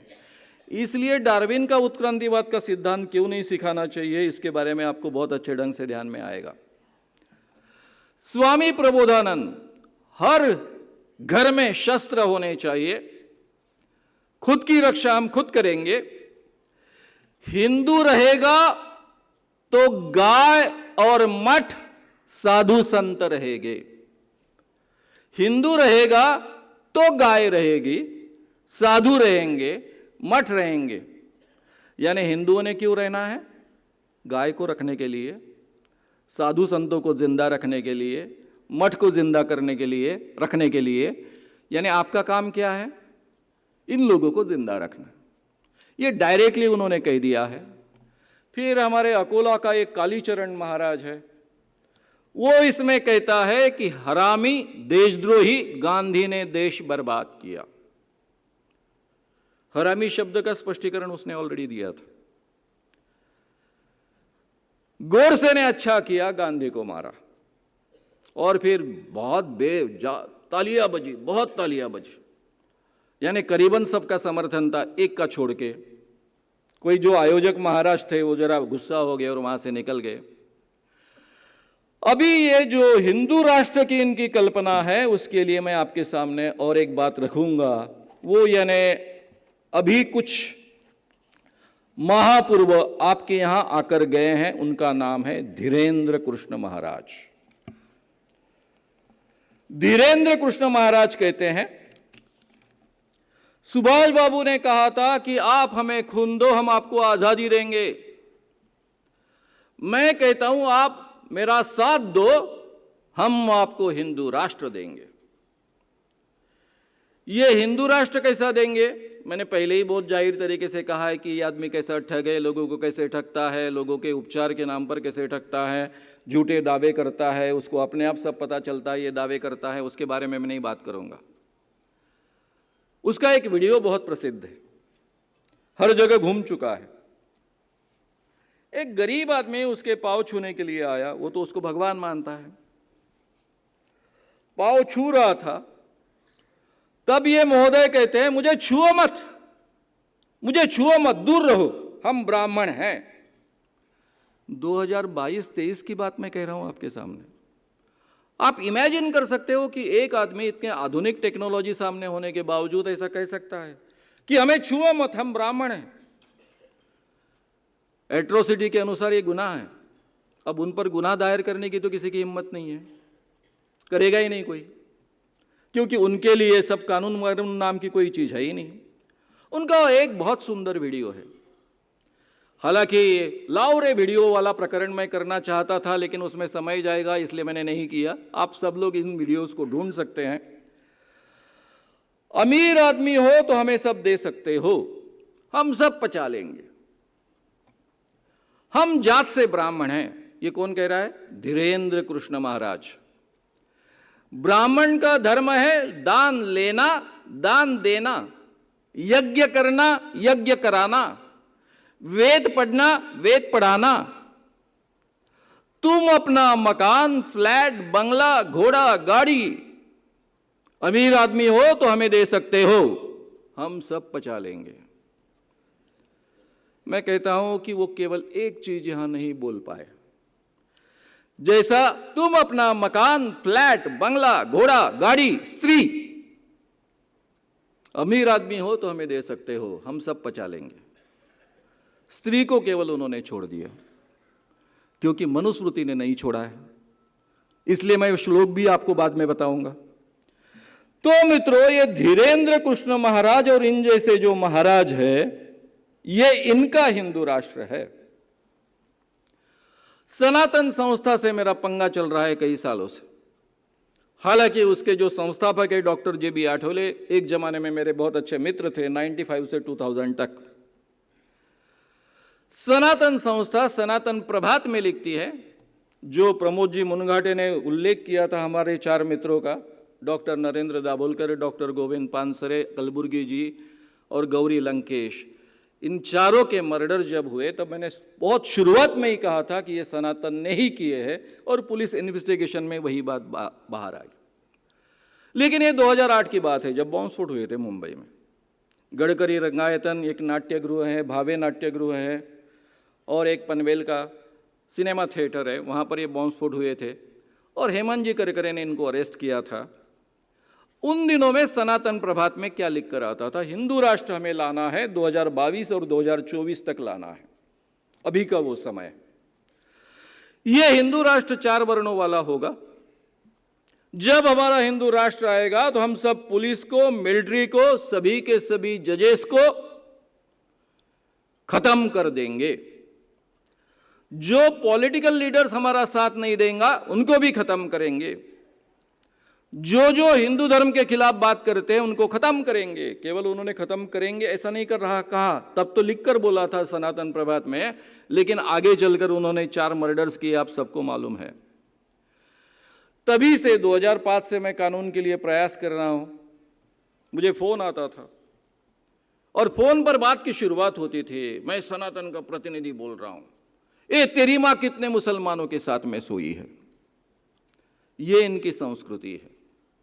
दोबारा मैंने ये अनुभव किया जब धीरेन्द्र कृष्ण महाराज का प्रकरण निकाला, तब जैसे ही फोन उठाओ, ए तेरी मां कितने मुसलमानों के साथ सोई है। ये इनकी संस्कृति है, ये इनका कहने का, बोलने का, सोचने का तरीका है। शिवाजी महाराज के बारे में भी जेम्स लेन के बारे में जो कहा गया, या फिर जेम्स लेन के मुंह से जो कहलवा गया, ये उनकी मनोवृत्ति है।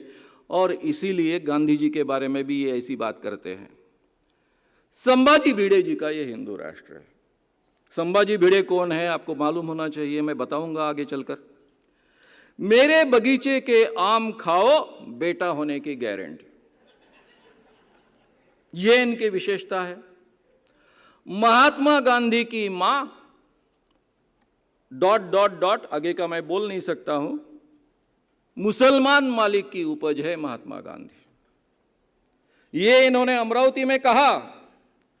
और ये कहने के बाद में जब अमरावती के लोगों ने उन पर केस दायर करने का प्रयास किया, तो हमारे महाराष्ट्र के गृह मंत्री, हमारे राज्य के कर्ता धर्ता देवेंद्र जी फडणवीस ने कहा, क्या कहा? संभाजी भिड़े ये हमारे आदरणीय गुरुजी है। ये कहते हैं कि महात्मा गांधी मुसलमान एक व्यक्ति की उपज है, डायरेक्टली इस ढंग का आरोप करते हैं। और उसके बाद में हमारे देवेंद्र जी कहते हैं कि संभाजी भिड़े हमारे आदरणीय गुरुजी है। ये कोरेगांव भीमा के आरोपी है, दंगल का उन पर आरोप है, लेकिन उन पर कोई एक्शन अभी तक नहीं हुई। ये इस ढंग के लोग, ये हिंदू राष्ट्र के जन्मदाता है, ये पहले आप समझ लो। इस ढंग का हिंदू राष्ट्र ये लाना चाहते हैं, और इसका जाहिर प्रतीक ऑलरेडी आपके सामने हुआ है। हमारे नए संसद भवन का उद्घाटन हुआ सेंगोल के माध्यम से। आपने सबने टीवी पर वो बहुत बड़े पैमाने पर होने वाला प्रोग्राम देखा है। धर्मपुरम अधिनियम के 21 संतों ने मंत्रोच्चारण के साथ में राजदंड सौंपा। ये जो राजदंड था वो चंगोल राजवंश का प्रतीक था, और एक सम्राट से दूसरा सम्राट जब बनता था तब इसका हस्तांतरण करने के लिए इसका उपयोग होता था। 28 मई 2023 को हमारा नया संसद भवन, इसका उद्घाटन हुआ, और यहां पर ये राजवंशी सत्ता का हस्तांतरण होने वाला राजदंड के माध्यम से ये कार्यक्रम हुआ है। महंत ब्राह्मण मंत्रोच्चारों के साथ में हमारे पंतप्रधान को सम्राट घोषित किया गया, क्योंकि सम्राट के लिए ही ये प्रोग्राम होता था। याद रखो, सम्राट बन गए वो। उनका जो रथ है वो 8,000 करोड़ का है, लेकिन उस वक्त वो रथ वहां पर नहीं था। हो सकता था तो संसद भवन में वो रथ से ही उतरते। कहा गया कि ये सेंगोल नेहरू जी को दिया गया था। नेहरू जी का हस्तांतरण जो हुआ अंग्रेजों से, तब भी इसका उपयोग हुआ था।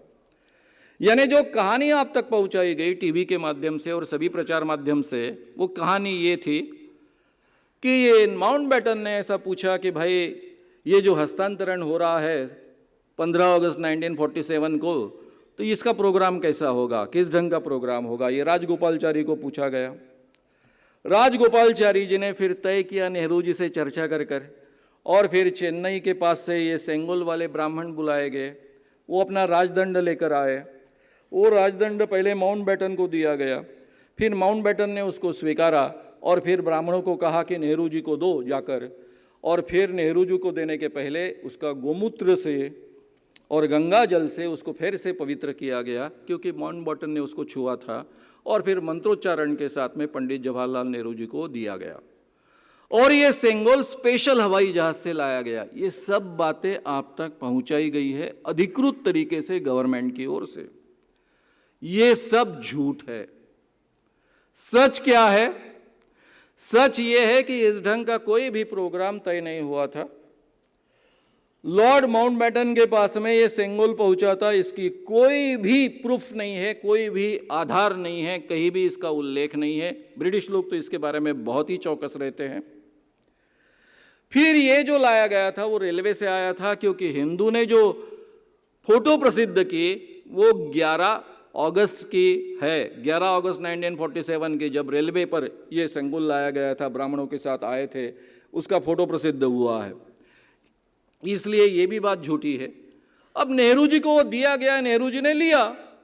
अब भाई जो भी चीज़ें दी जाती है, तो पंतप्रधान है, देश के पहले प्रधानमंत्री है, नेचुरली उनको दिया गया, तो उन्होंने लिया और वो अपने म्यूज़ियम में रख दिया। गिले 75 सालों में वो म्यूज़ियम में था, क्योंकि वो लोकतांत्रिक प्रधानमंत्री थे, सही माने में देश के प्रधान सेवक थे। हमारे प्रधान सेवक आसमान से टपके हैं, इसलिए उन्होंने सेंगोल के द्वारा अपने आप को फिर से सम्राट कर घोषित किया, और वो अभी राज्य हमारे संसद में वो रहने वाला है। कहने का मतलब ऐसा है मित्रों कि ये क्या करना चाहते हैं, ये बहुत अच्छे ढंग से हमने समझ लेना चाहिए। मुझे इस हिंदू राष्ट्र का बहुत डर लगता है। जो इतने सालों में हमने कमाया वो हम गमाएंगे, इसका मुझे डर लगता है। और आप सभी शूद्रों को डर लगना चाहिए। आप में से कोई भी शूद्र के अलावा कुछ नहीं है, तो आप सब शूद्रों को भी इसका डर लगना चाहिए। स्वतंत्रता आंदोलन के समय, संविधान निर्माण करने के समय में जो हिंदू कोड बिल आया, उसको भी काफी इन लोगों का विरोध था। केवल इन लोगों का वहां तक विरोध सम्मिलित नहीं था, तो पूरे स्वतंत्रता आंदोलन को विरोध था। स्वतंत्रता आंदोलन को दो प्रकार के लोगों का विरोध था। एक प्रकार इन लोगों का था जिनको लगता था कि इस ढंग के आंदोलन के द्वारा अगर स्वतंत्रता प्राप्त हुई तो हमारे मनुस्मृति का राज नहीं आ पाएगा। इन लोगों ने कभी भी स्वतंत्रता आंदोलन में ये लोग शरीक नहीं हुए। और दूसरा एक वर्ग ऐसा था, जैसे फुले जी का था, डॉक्टर बाबा साहब आम्बेडकर जी का था, अगरकर जी का था। उनको लगता था कि इस देश में अगर स्वतंत्रता आंदोलन में हम शरीक हो गए, इस देश में अंग्रेज जाएंगे और ब्राह्मणों का राज आएगा और हमें ब्राह्मणों का राज फिर से नहीं चाहिए, इसलिए वो इसमें शरीक नहीं होते थे। वे कहते थे कि पहले सामाजिक सुधार होने चाहिए, सबको समान अधिकार मिलना चाहिए और अंग्रेजों के राज में ये संभव है, ये पॉसिबल है। तो ये दो प्रकार का हमारे यहां था। संभाजी भिड़े कहते हैं, संत ज्ञानेश्वर संत तुकाराम से भी मनु महान थे। मनु महाराज की ये रचना जो है, जिसे भृगु संहिता कहा जाता है, मनुस्मृति कहा जाता है, ये 300 से लेकर 200 BC के समय की है, यानी 2300 से 2200 साल पहले की है। ये जो भी आधार होते हैं उसके आधार पर कहा जाता है। राजीव लोचन नाम के पंजाब के यूनिवर्सिटी के इतिहास के प्रोफेसर, वो कहते हैं कि जब ब्रिटिश का शासन शुरू हुआ भारत में, तब उनके सामने सवाल था कि मुस्लिमों का शरिया है तो हिंदुओं का कौन सा कानून का ग्रंथ है। तो उनको कहा गया कि मनुस्मृति ये ग्रंथ है और मनुस्मृति के आधार पर उन्होंने कानून बनाना शुरू किया। और काशी के ब्राह्मणों ने इसका केवल समर्थन नहीं किया, तो उन्होंने अंग्रेजों को कहा कि ये हिंदुओं का सूत्र ग्रंथ है, ऐसी इसकी प्रसिद्धि करो। फिर आपको पता है कि डॉक्टर बाबा साहब आम्बेडकर ने 25 दिसंबर 1927 को महाड़ में इसका दहन किया। उन्होंने कहा ये ब्राह्मणवाद की मूल संहिता है। हिंदू धर्म, सनातन धर्म, ब्राह्मणवाद, इनको अलग अलग करना बड़ा मुश्किल है। आगे उन्होंने कहा कि जातिवाद का आधार मनुस्मृति है। मनुस्मृति में जातिवाद के श्लोक बहुत कम हैं, लेकिन सही माने में मनुस्मृति में जो फैक्ट है वो बहुत समझने लायक है कि जो 4 वर्णों का वर्णन किया है, और आगे चलकर मैं कुछ श्लोक आपको बताने वाला हूं, तो वहीं से सही माने में जाति व्यवस्था की और उच्च नीच भेद की और छुआछूत की नींव रखी गई है, ऐसा डॉक्टर बाबा साहब आम्बेडकर कहते हैं। वे कहते हैं कि जाति व्यवस्था कई मंजिल की इमारत है जिसमें कोई सीढ़ियां नहीं इस मंजिल से उस मंजिल तक जाने के लिए। हालांकि मित्रों, हिंदू धर्म मेरा पहले से बहुत प्रेम का विषय रहा है। मेरे काफ़ी प्रोग्रेसिव मित्र मुझे कहते थे, अरे तू इतना हिंदू करता है, तू जब तक मनुस्मृति नहीं पढ़ेगा तब तक तुझे पता नहीं चलेगा। मैंने मनुस्मृति पढ़ी है और मैं आप सबको कहता हूँ, जो अपने आप को हिंदू समझता है उस हर व्यक्ति ने मनुस्मृति पढ़नी ही चाहिए। अगर हम मनुस्मृति को समझेंगे नहीं, पढ़ेंगे नहीं, तो ये 2000 सालों की गुलामी कैसे निर्माण की गई, इसका षड्यंत्र क्या था, ये अभी कभी भी हमें पता नहीं चलेगा। इसलिए हर हिंदू ने मनुस्मृति पढ़नी चाहिए। मैं आपको भी आग्रह करूंगा कि आप भी पढ़िए। कुछ लोग हमेशा कहते हैं कि 2800 सालों से हम गुलाम थे, यानी जब यहां मुस्लिमों का राज आया तब से हम गुलाम थे। वो ब्रिटिशों के 150 साल छोड़ देते हैं, क्योंकि ब्रिटिश के ज़माने में वो गुलाम थे ऐसा उनको नहीं लगता है, क्योंकि ब्रिटिश के खिलाफ स्वतंत्रता आंदोलन में सहभागी नहीं थे, इसलिए शायद उनको नहीं लगता है। मित्रों, लेकिन हम मत भूलो, मैं कहता हूँ आप सभी से कि हम 2000 सालों से गुलाम थे, केवल 800 सालों से नहीं। कंगना रानावत कहती है कि उसे 2014 में स्वतंत्रता मिली। मेरे बहुत ही अच्छे मित्र विक्रम गोखले, उन्होंने भी यही बात दोहराई। बहुत अच्छे आर्टिस्ट है, बहुत अच्छे एक्टर है, मेरे मित्र रहे हैं। वे भी कहे कि 2014 में हमें सही माने में आज़ादी मिली। इसका मतलब समझो मित्रों, 2014 में आजादी मिली, इसका मतलब 2014 में फिर से मनुस्मृति एस्टेब्लिश होने की दिशा में हम प्रवास कर रहे हैं। ये इसका सही मतलब है, ये हमको समझना चाहिए। मैं हमेशा कहता हूं कि आपको शायद कोई पदचाप सुनाई दे रही है, नहीं दे रही है, कोई आहट सुनाई दे रही है। संसद भवन के संगोल के बारे में मैंने आपको कहा, चक्रवर्ती सम्राट घोषित किया गया, वहां का वातावरण कैसा था। शरीर पर केसरिया वस्त्र, माथे पर त्रिपुंड चंदन और गले में शैव परंपरा से जुड़ी मालाएं पहनकर वेदोक्त मंत्रोच्चारों के साथ में ये सम्राट घोषित किए गए। डार्विन का उत्क्रांतिवाद का सिद्धांत एनसीईआरटी के 9वीं और 10वीं के विज्ञान पाठ्यक्रम से निकाला गया। ये सब करने की आवश्यकता क्यों पड़ रही है?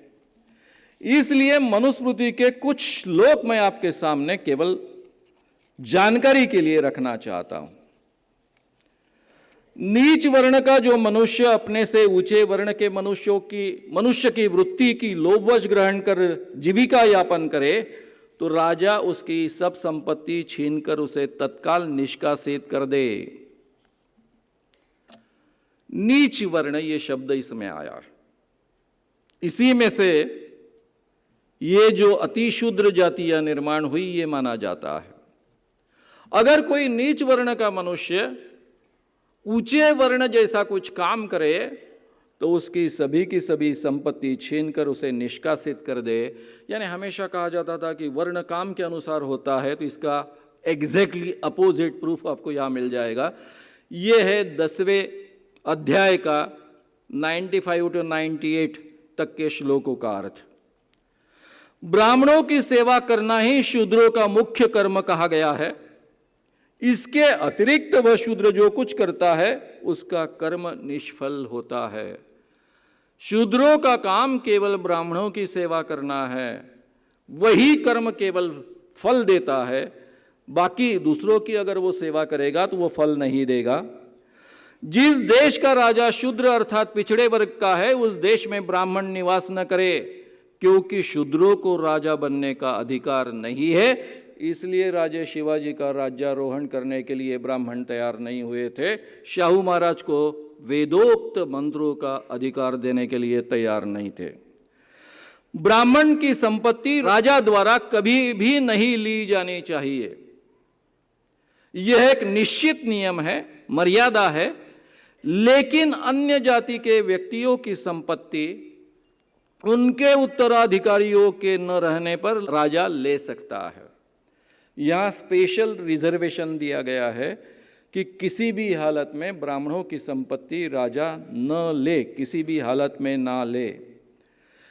यदि शूद्र गर्व से ब्राह्मण पर थूक दे, उसके ऊपर पेशाब कर दे, तब उसके ओठों को और लिंग को काट दे। यहां तक तो ठीक है कि भाई थूक दिया, पेशाब कर दिया, इसलिए शिक्षा दी गई, पनिशमेंट दी गई।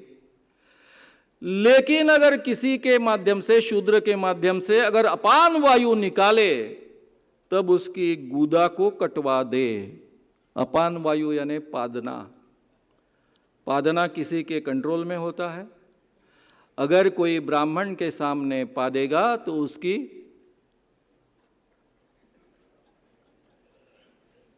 कटवा दे। हमारा कितने बार कट जाता, इमेजिन कर सकते हो।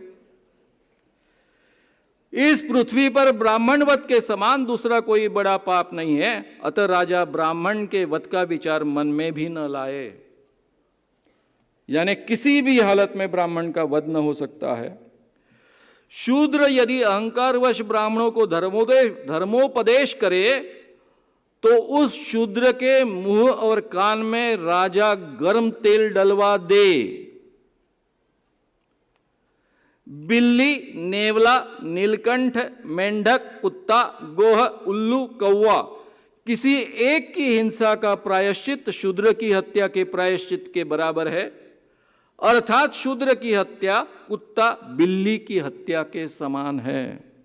और इस देश में हमेशा शूद्रों की संख्या 70-80% रही है।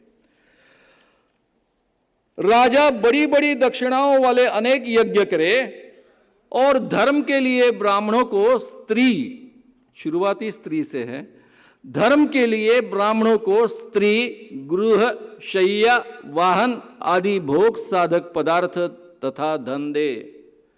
स्त्री भोग साधक पदार्थ कर कर दे, ये आज्ञाएं हैं मनुस्मृति की। इसी के आधार पर धीरेन्द्र कृष्ण महाराज कहता है कि सब मुझे दे, मैं पचा जाऊंगा, मैं ब्राह्मण हूं। ब्रह्मा के मुख से उत्पन्न होने से और वेद के धारण करने से धर्मानुसार ब्राह्मण ही संपूर्ण सृष्टि का स्वामी है। मित्रों, इस ढंग के कई श्लोक हैं जो केवल असमानता बताते हैं, ऐसा नहीं है, तो बड़े अन्याय करने वाले ये सब श्लोक है, इसलिए मैं उसके बारे में ज़्यादा आपके सामने पढ़ूंगा नहीं। वहाँ ये भी श्लोक है कि 10 साल का ब्राह्मण भी सबसे बड़े विद्वान, 90 साल के इतर क्षत्रिय से लेकर हर व्यक्ति से श्रेष्ठ होता है, यहाँ से सब कुछ है। अब मेरा आपके सामने सवाल ऐसा है कि ये पदचाप आपको क्यों नहीं सुनाई दे रही है? डार्विन का उत्क्रांतिवाद का सिद्धांत नहीं निकालेंगे, एनसीईआरटी की किताबें से इसको निकाल दिया, 1800 शिक्षकों ने इसका विरोध किया। अगर बच्चे पढ़ेंगे कि हमारी उत्पत्ति कैसे हुई, हम कैसे उत्क्रांति की प्रक्रिया से, इवोल्यूशन के तरीके से पैदा हुए, तो भाई ब्रह्मा के मुख से ब्राह्मण पैदा हुए और पैरों से शूद्र पैदा हुए, ये बच्चे कैसा विश्वास रखेंगे? इसलिए डार्विन का उत्क्रांतिवाद का सिद्धांत पढ़ाया नहीं जा सकता। संविधान खत्म किए बगैर कैसे हिंदू राष्ट्र आ सकता है? हिंदू राष्ट्र में समता के लिए कोई जगह नहीं, स्वतंत्रता के लिए कोई जगह नहीं, बंधुता के लिए कोई जगह नहीं। इसीलिए तो मुसलमानों के बारे में इतना द्वेष फैलाकर उनका और बाकी सभी धर्मों का यहाँ जीना हराम करना, ये पहला काम रहा है।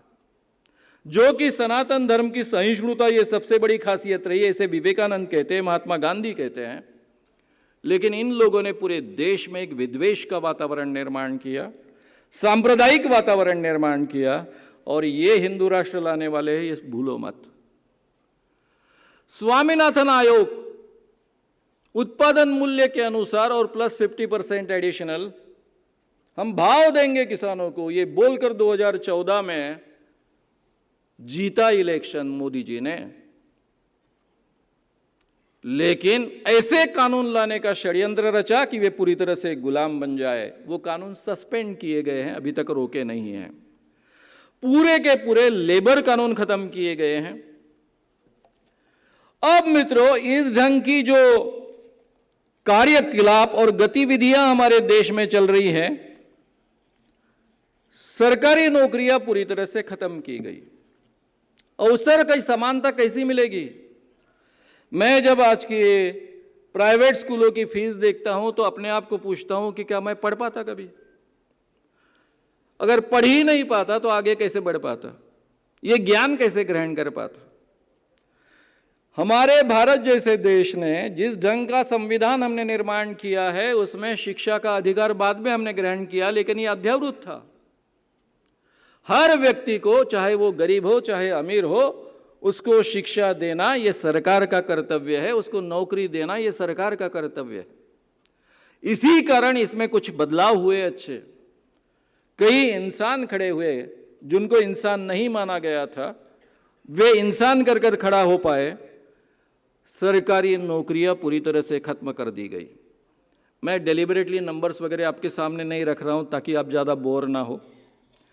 ईडी और सीबीआई का इतना दुरुपयोग यहां किया गया कि जिसे हम राजकीय स्वतंत्रता कहते हैं, वो कौन सी बची है? ईडी, मैं पहले मानता था, जो पेपर में न्यूज़ आ रही थी उसके आधार पर, कि 50,000 रुपए की अगर कोई गड़बड़ी ईडी के अधिकारियों को महसूस हुई तो वो लोगों को जेल में डाल सकते हैं। जब मैंने बहुत ही अंदर जाकर पढ़ा तब मेरे ध्यान में आया कि कोई ऐसी शर्त नहीं है।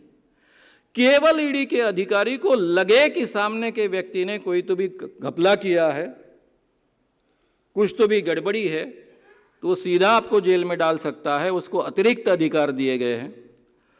2014 से 2022 में सीबीआई ने 124 पॉलिटिकल लीडर्स के बारे में एक्शन ली, उसमें से 118 ये विरोधी पक्ष के लोग हैं, विरोधी पार्टी के लोग हैं, और ईडी ने 121 लोगों पर एक्शन ली, उसमें से 115 अपोजिट पार्टी के हैं।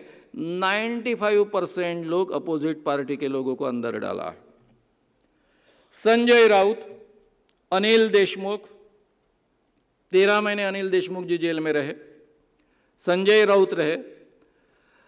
मैंने अनिल देशमुख जी का 9 सितंबर को जो हमारा प्रोग्राम था उसमें जाहिर उनका अभिनंदन किया था कि आप झुके नहीं, 13 महीने जेल में रहे, जमानत मिलने के बाद बाहर आए लेकिन झुके नहीं। तब मुझे सच्चाई बहुत ज़्यादा अच्छे ढंग से मालूम नहीं थी, बाद में मुझे पता चली, इसलिए मैं आज और उनका जाहिर अभिनंदन करना चाहूँगा।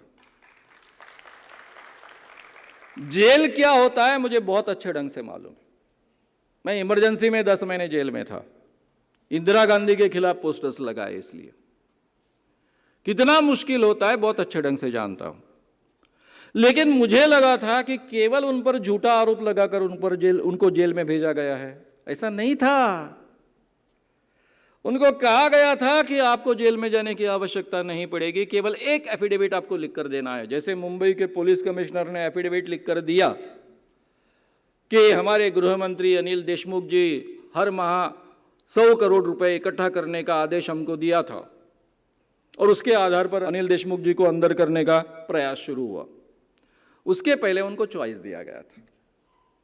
क्या चॉइस था कि आप एफिडेविट दीजिए कि आपको उद्धव ठाकरे जी ने मातोश्री पर बुलाया था और वहां आपको यह आदेश दिया गया कि हर महीने 100 करोड़ रुपए आप जमा कर मुझे दीजिए। दूसरा, उनका बेटा जो है उसने दिशा सेलियन का मर्डर किया, ये पुलिस इन्वेस्टिगेशन में पता चला। तीसरा, उनका और एक मंत्री परब, अनिल परब, उनका जो होटल वगैरह है वो सब पुलिस इन्वेस्टिगेशन में पता चला कि वो सब इस ढंग का है। और चौथा था, अजीत दादा ने करप्शन किया, इसका भी एफिडेविट में लिख कर दो। ये अगर 4 चीजें आप लिख कर देंगे एफिडेविट में तो आपको कुछ नहीं होगा, आप गृह मंत्री कायम रहेंगे। लेकिन अनिल देशमुख जी ने नहीं माना। फिर फोन आया। फोन कैसा आता था? डायरेक्ट फोन नहीं आता था, आदमी आता था, आदमी बोलता था साहब आपसे बात कर रहे हैं। फिर देशमुख जी उस फोन पर बात करते थे, यानी कोई भी प्रूफ ना बचे इसलिए। फिर उनको कहा गया कि ठीक है अजीत को छोड़ दीजिए, लेकिन बाकी 3 चीजों का एफिडेविट लिख कर दीजिए। इस इंसान ने एफिडेविट झूठा नहीं लिख कर दिया, इसलिए जेल में डाला गया। ये हमारे देश का, महाराष्ट्र का शासन है, ये वास्तविकता है। संजय राउत के बारे में आप सबको पता है, कोर्ट ने क्या कहा कि इसका कोई प्रूफ नहीं है। नवाब मलिक, क्योंकि उन्होंने इनका एक्सटॉर्शन बंद कर दिया था, जो वानखेड़े के माध्यम से हो रहा था, समीर वानखेड़े के माध्यम से। शाहरुख का बेटा आर्यन, इसको ड्रग्स के खातिर पकड़ा गया, बड़ी रकम मांगी गई, 30 लाख रुपए मिले भी। उसके खिलाफ नवाब मलिक खड़े हो गए, प्रेस कॉन्फ्रेंस लेकर जाहिर आरोप करने लगे, और फिर नवाब मलिक को अंदर भेजा गया। कारण क्या? हसीना पारकर, ये दाऊद इब्राहिम की बहन, उसका एक साथी सलीम पटेल, इनका जो ऑफिस था उस ऑफिस के बाजू में उसकी एक छोटी सी पड़ी हुई जगह थी, दुकान था पहले, वहाँ कुछ था नहीं अभी। इनको अपना ऑफिस बढ़ाना था, इसलिए वो जगह उन्होंने बिकत ली 22 साल पहले। 22 साल पहले की ये बात है, और आज उनको जेल में रखा गया। आप हमारे साथ आइए, नहीं तो जेल में जाइए। ये हमारे संविधान का उपयोग करना शुरू है आज। मनीष सिसोदिया, संजय सिंह अंदर है, हेमंत बिश्व शर्मा, उन्होंने बड़ा गबन किया, आरोप हुआ, फिर वो बीजेपी में शामिल हुए। इनका वॉशिंग मशीन ऐसा है, जो भी जाता है पवित्र होकर बाहर आता है। उनको एकदम मुख्यमंत्री बना दिया, और पूरे 7 सिस्टर्स के वो प्रमुख है आज। नारायण राणे हमारे रोज चिल्लाते हैं, उन पर ईडी की एक्शन हुई, 300 करोड़ का आरोप हुआ, बीजेपी में शामिल हुए, केंद्रीय मंत्री बने। शुभेंदु अधिकारी कितने, मेरा एक मित्र है जो मंत्री था और गुवाहाटी से वापस आया था, उसको किसी के साथ बात करनी थी। वो मुझसे कह रहा था, मानव सर आज हमारे महाराष्ट्र में और देश में लोकतंत्र बिल्कुल बचा ही नहीं, केवल डिक्टेटरशिप है। ये तुम्हारा ईडी का पेपर, मैंने बोला 5-6 लोगों के बारे में था ना, 5-6 नहीं, पूरे 40 के 40। ये ईडी का पेपर है, अंदर जाना है, मंत्री पद मिलेगा, नहीं तो 50 क्या खोके मिलेंगे। मैं हॉर्सेस माउथ से कह रहा हूं, उनके द्वारा मैंने सुना है। वो बोले मुझे ऐसा लगता था कि ये ईडी वीडी कहते हैं, सही में होता है क्या? मेरे गांव का एक बीजेपी वाला मुझसे बोल रहा था, किसी को ईडी में डालना है तो मुझे बोलो। गांव का बहुत बड़ा नेता नहीं था।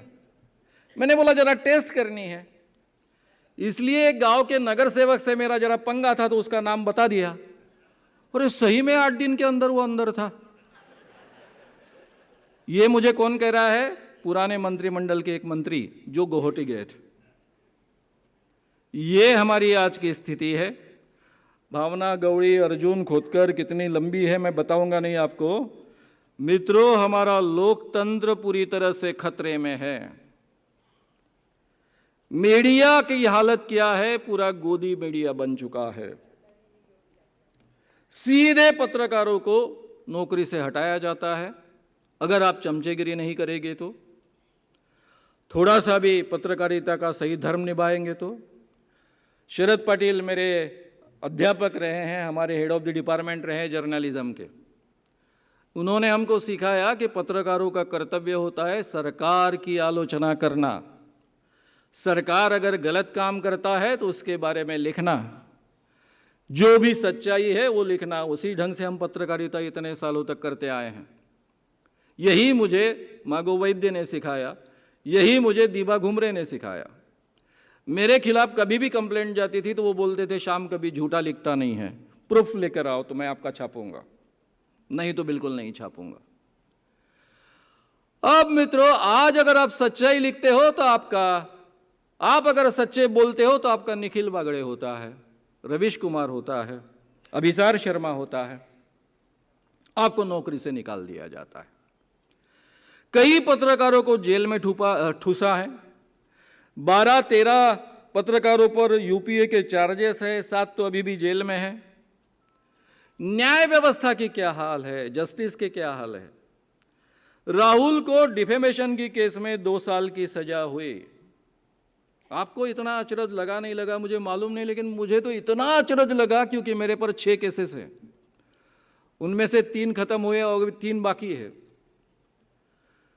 आज तक किसी के डिफेमेशन, और मैंने तो डायरेक्ट डिफेमेशन किया है, राहुल ने तो डायरेक्ट कुछ किया भी नहीं था, 2 साल जेल में भेजे गए।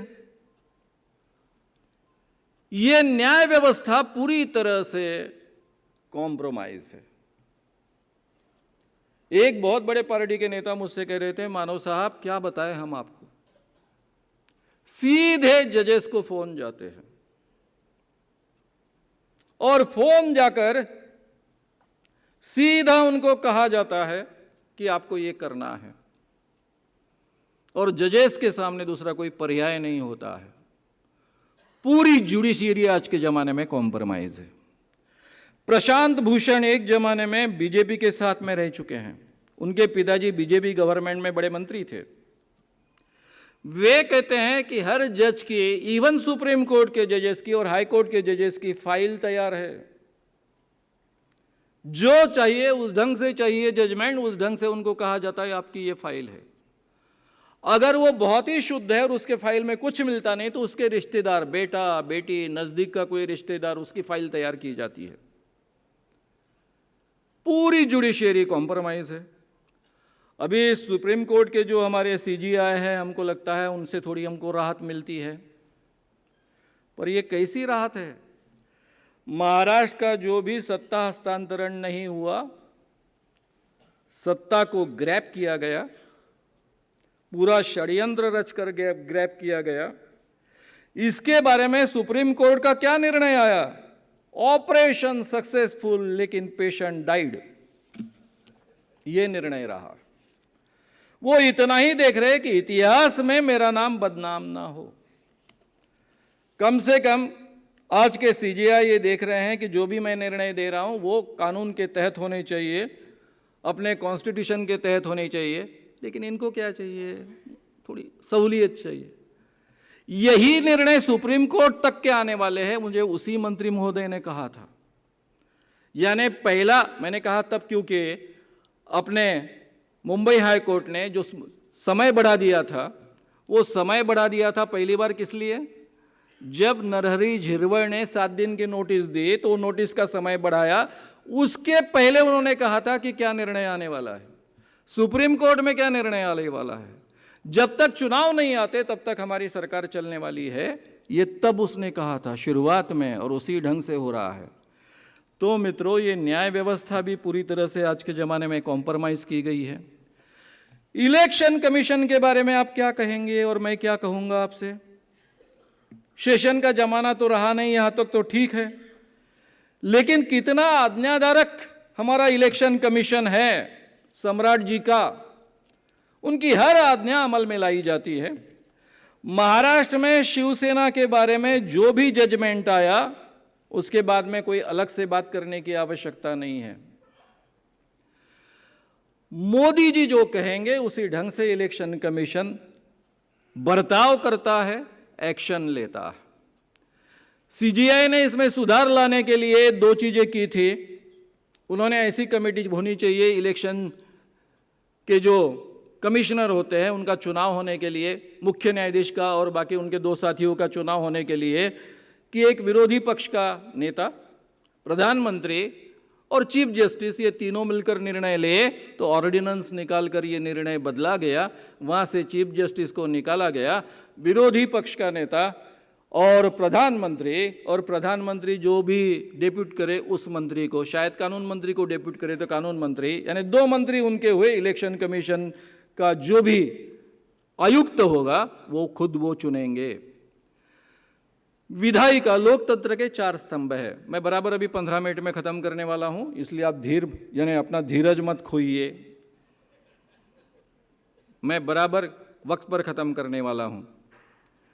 संविधान के 4 मूल्य है।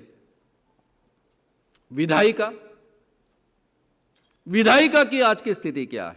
आप किसी को भी चुन के दो जी, कोई प्रॉब्लम नहीं।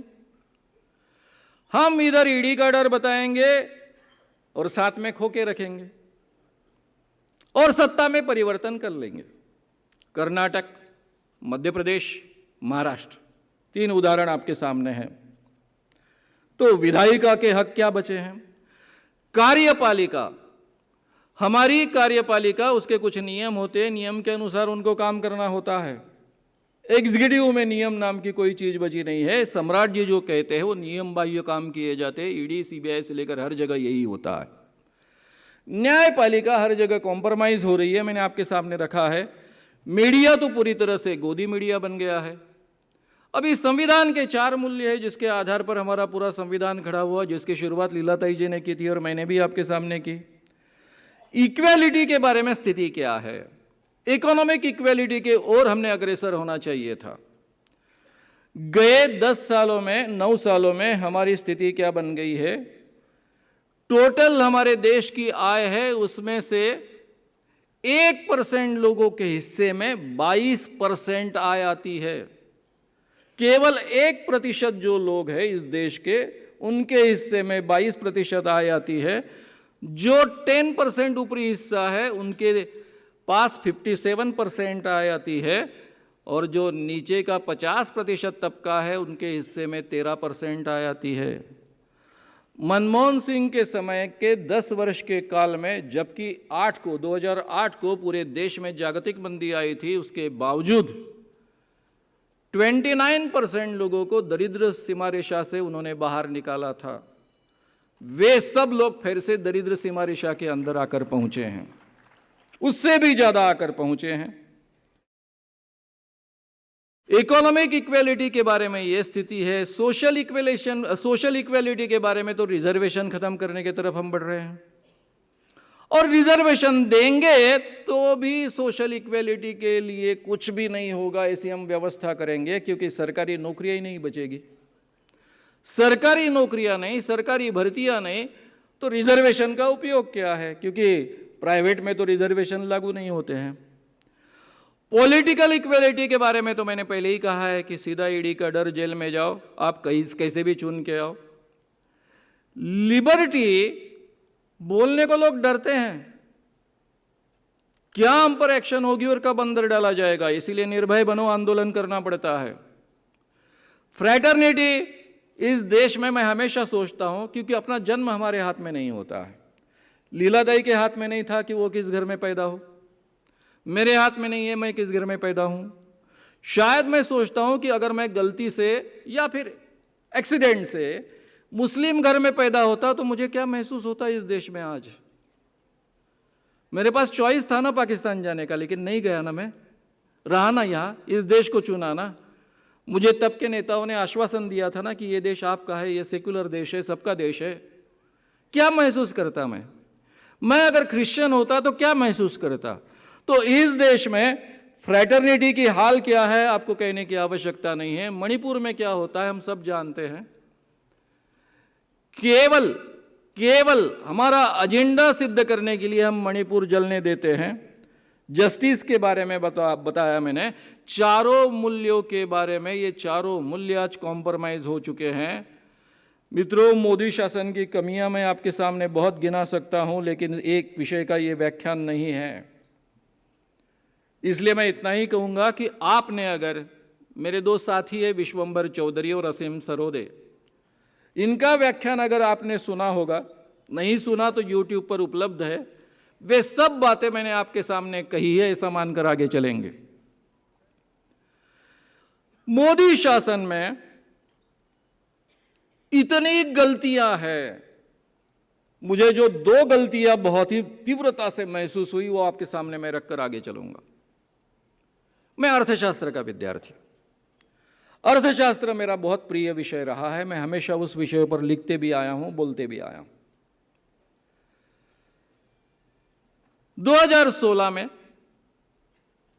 जब मोदी जी ने यह निर्णय लिया 500 के और 1000 के नोट बंद करने का, तो उसका मैंने पहले स्वागत किया था। मैं मानकर चला था कि जब इन्होंने ये निर्णय लिया है तो आगे की पूरी तैयारी उन्होंने कर रखी होगी, क्योंकि मनमोहन सिंह के समय में भी 1000 के नोट बंद हुए थे, कुछ एक विशिष्ट प्रिंट के नोट बंद हुए थे, और वो मैंने एक्सचेंज किए थे, और 2 नोट अभी भी मेरे पास बाकी है। क्योंकि मेरे पास जो फीस आती थी वो कैश में हमेशा आती थी, और 1000 रुपये के ऊपर फी होने के कारण 1000 के ही नोट लोग देते थे। मुंबई में तो 1000 के ही नोट देते थे।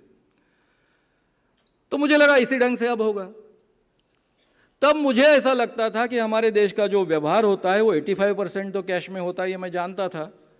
लेकिन तब मुझे पता नहीं था कि 500 और 1000 रुपये की करेंसी 85% है हमारे टोटल करेंसी में, ये मुझे पता नहीं था। और मित्रों, हमारे मोदी जी ने दोपहर को 5:30 बजे रिजर्व बैंक ऑफ इंडिया के अधिकारियों की बैठक ली, उनके सामने ये प्रस्ताव रखा। तब उन्होंने कहा कि इससे कुछ होने वाला नहीं, इससे काफ़ी दिक्कतें पैदा होगी।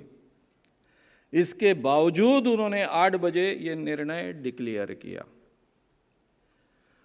निर्णय डिक्लेयर करते समय सबको, जब मंत्रिमंडल की बैठक हुई कैबिनेट की, उस कैबिनेट में सबके मोबाइल निकाल लिए गए। अरुण जेटली अर्थमंत्री थे, उनका भी मोबाइल निकाल लिया गया। और फिर हमारे प्रधानमंत्री जी ने, सम्राट जी ने जाहिर किया कि आज रात को 12 बजे से 500 रुपये और 1000 रुपये के नोट बंद। और दूसरे दिन से जो मैंने अवस्था देखी तो मैं सोच रहा था कि ऐसा कोई आदमी हो सकता है जिसको ये भी पता नहीं है कि इतनी बड़ी करेंसी अगर हम एक समय में बंद कर देंगे तो इसकी पूर्व तैयारी करनी होती है। पहले से ये नोट छापकर हर बैंक में पहुंचाए जाने चाहिए। इनकी व्यवस्था ऐसी थी कि नोट पहुंचाए नहीं गए थे बैंक में। इतना ही नहीं तो नोट का साइज अलग था। साइज अलग होने के कारण एटीएम में वो काम में नहीं कर सकते थे, और 500 और 1000 के तो बंद कर दिए थे। मैं एक देहात में रहता हूँ, यवतमाल जिले में मिटनापुर नाव के गांव में। 500 रुपये का नोट अगर वहाँ के एक व्यक्ति को बदलाना है तो उसको कहाँ जाना पड़ता है? बाबुलगांव के बैंक में। उसके लिए 2 किलोमीटर पैदल चलो, वहाँ से बस से बाबुलगांव स्टैंड तक प्रवास करो, बाबुलगांव स्टैंड से लेकर तो वहाँ बैंक है जहाँ पर गांव में, बाबुलगांव गांव में, वहाँ जाने के लिए रिक्शा करो। टोटल खर्चा आता है 150 रुपया। दिन भर लाइन में लगो। उन बेचारों को तो, देहात के लोगों को तो केवल 2000 रुपये चेंज कर मिलते थे। शहर के, मुंबई के लोगों को, उनको तो 500 और 1000 के ही बदल कर मिलते थे। जितने नोट उनके पास है उसके आधार पर बदल मिलते थे। 500 की नोट बदलवाने के लिए 150 रुपये खर्चा करना और पूरे एक दिन की कमाई छोड़ना, इस पूरे देश को जिस ढंग से इस व्यक्ति ने कतार में खड़ा किया, तब मुझे एक उदाहरण याद आया। एक मालिक का बहुत ही ईमानदार और बहुत ही स्वामी प्रिय नौकर था। एक बार मालिक ने बहुत अच्छा भोजन किया और अपने स्वामी प्रिय नौकर को कहा कि मैं पेड़ के नीचे अभी सो रहा हूं, मेरी नींद ना खुले ये केयर तुमको लेनी है। बाजू में ये स्वामी प्रिय नौकर बैठा था। एक मक्खी आई, मालिक के नाक पर बैठी। उसने पहले हाथ से उसको उठाने का प्रयास किया। मक्खी बार बार आकर बैठती थी। मालिक की तलवार बाजू में थी, इसने सीधी तलवार ली और मक्खी को काटा। उसके साथ में मालिक को काटा। हमारे सम्राट ऐसे हैं। इस कहानी में जो मैंने स्वामी भक्त नौकर कहा वो बंदर था, इतना ही फर्क है। आप इमेजिन नहीं कर सकते हो, जिसको थोड़ी बहुत अर्थशास्त्र की जानकारी है, कि 85% अगर कैश के व्यवहार इस देश में तुरंत बंद किए जाए, क्योंकि 85% के ऊपर व्यवहार इस देश में कैश में चलते हैं, और नोट उपलब्ध ना हो तो क्या होगा, ये जिस व्यक्ति को समझता नहीं है, ऐसे व्यक्ति के हाथ में पूरी की पूरी देश की कुंजी हमने दे दी है। ये मुझे भी पहले पता नहीं था कि ऐसा हो सकता है। उसके कारण क्या क्या परिणाम हुए आप बहुत अच्छे ढंग से जानते हो। सारा का सारा पैसा, 99.3% पैसा वापस आ गया। कोई ब्लैक मनी नहीं निकला, कुछ नहीं निकला। लेकिन छोटे उद्योग जो मर गए, आज तक खड़े होने के हैं। लोगों का जो नुकसान हुआ वो बहुत बड़ा नुकसान हुआ, अर्थव्यवस्था का नुकसान हुआ। दूसरा निर्णय था उनका कोविड का। 8 घंटे की पूर्व सूचना के आधार पर उन्होंने कोविड का क्या किया? लॉकडाउन किया। कोविड मेरे अभ्यास का विषय रहा है, मैंने काफ़ी यूट्यूब पर उसके प्रोग्राम किए हैं। उद्धव ठाकरे ने इतने अच्छे ढंग से संभाला, उन्होंने लोगों को तैयार किया था। मुंबई में पहले कुछ घंटों का ऑलरेडी लॉकडाउन लग चुका था। लोगों को काफ़ी दिनों से वो तैयार कर रहे थे कि लॉकडाउन आने वाला है, आप तैयारी कीजिए, घर के बाहर मत पड़िए।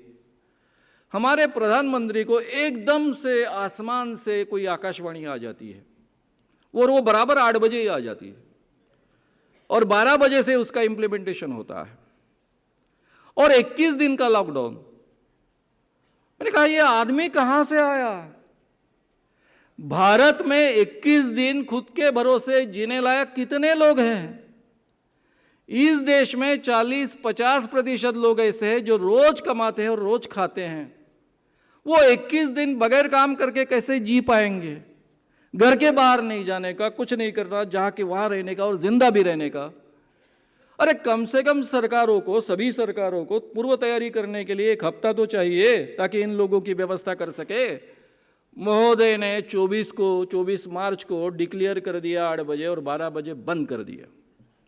पूरे देश के क्या हाल हुए आप जानते हो।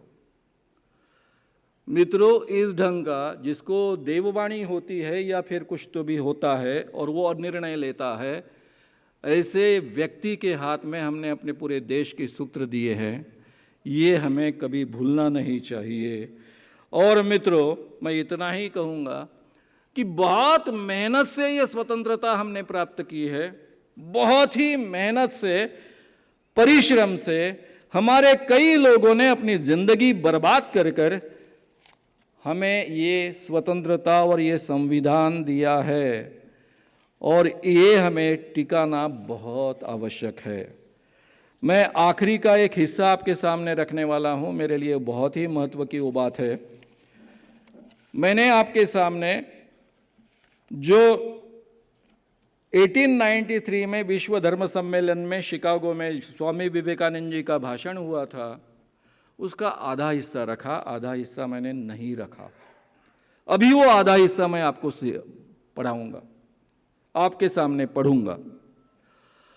वे कहते हैं दूसरे हिस्से में, सांप्रदायिकता, हठधर्मिता, धर्मांधता इस सुंदर पृथ्वी पर बहुत समय तक राज्य कर चुकी है। ये वाक्य आप याद में रखिए। सांप्रदायिकता, हठधर्मिता, धर्मांधता इस सुंदर पृथ्वी पर बहुत समय तक राज्य कर चुकी है। हमारे भारत में आज भी राज्य कर रही है। ये मेरा वाक्य है। आगे का उनका वाक्य, वे पृथ्वी को हिंसा से भरते रही है, सभ्यताओं को व्यक्त करती हुई पूरे के पूरे देशों को निराशा के गर्त में डालती रही है, सभ्यताओं को ध्वस्त करती हुई पूरे के पूरे देशों को निराशा के गर्त में डालती रही है। यदि ये विभत्स मानवीय शक्तियां ना होती तो मानव समाज आज की अवस्था से कहीं अधिक उन्नत हो गया होता। ये जो सांप्रदायिकता, हठधर्मिता और धर्मांधता, ये विभत्स मानवीय शक्तियां नहीं होती तो मानव समाज आज की अवस्था में कहीं अधिक उन्नत हो गया होता। जो घंटा ध्वनि हुई है, यानी जो धर्म सम्मेलन में घंटा बजती थी उसके बारे में वो कह रहे थे, जो घंटा ध्वनि हुई है वह समस्त धर्मांधता का, तलवार या लेखनी के द्वारा होने वाले सभी उत्पीड़ितों का, मानवों की पारंपरिक कटुता का मृत्यु निनाद सिद्ध हो। थोड़ी भाषा कठिन है। समस्त धर्मांधता का, तलवार या लेखनी के द्वारा होने वाले उत्पीड़न का, मानवों की पारंपरिक कटुता का मृत्यु निनाद सिद्ध हो। ये स्वामी विवेकानंद जी ने आखिरी का घंटानाद किया था। आशा व्यक्त की थी कि उसके बाद में ये धार्मिक सांप्रदायिकता, धर्मांधता, हठधर्मिता खत्म होगी। आज फिर से हमारे देश में ये शुरू हुई है। ये उन्माद फैल रहा है। मित्रों, मैं आग्रह से आपको कहता हूँ, मैं तो जब विद्यार्थी था तब देश की स्वतंत्रता बचाने के लिए जेल में गया था, करियर सामने था, पढ़ रहा था, इसके बावजूद गया था। आज वैसी ही परिस्थिति निर्माण हुई है।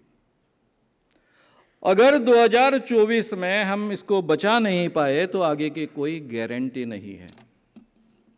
इनके हाथ में इतने अधिकार ये ला लेंगे, राज्य घटना को, हमारे संविधान को पूरी तरह से ध्वस्त कर देंगे। संविधान से सेक्युलर ये शब्द गायब कर दिया। ये शब्द ऐसे गायब नहीं होता है, उसके लिए कॉन्स्टिट्यूशन में बदलाव लाना पड़ता है, लेकिन ये कुछ भी कर सकते हैं। यशवंत सिन्हा, इन्हीं के एक मंत्री, वे कहते हैं कि मोदी जी अपनी सत्ता छोड़ेंगे नहीं।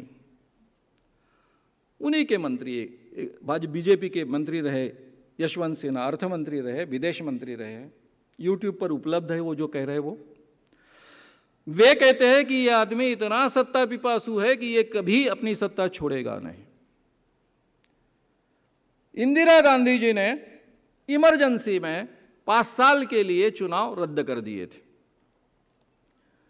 इंटरनल इमरजेंसी का जो प्रावधान था उसका उपयोग कर, लेकिन उन्होंने केवल 1 साल के बाद ही इमरजेंसी हटा दी और चुनाव लिए। लेकिन ये गृहस्थ ऐसा कोई सुधार न करते हुए कुछ भी घटना में अपने आप कर डालेंगे। ना संसद का अधिवेशन लेंगे, ना कुछ लेंगे। संसद में तो उनका बहुमत है ही, कभी भी ले सकते हैं और कर भी सकते हैं। और सीधी सत्ता खुद के हाथ में रखेंगे, शायद चुनाव भी नहीं लेंगे और फिर हम झगड़ते रहेंगे, कोर्ट में जाएंगे, सुप्रीम कोर्ट में जाएंगे और सुप्रीम कोर्ट हमेशा जैसा काम करेगा, operation successful, patient died after 5 years, और इस देश में उनकी सत्ता बनी रहेगी।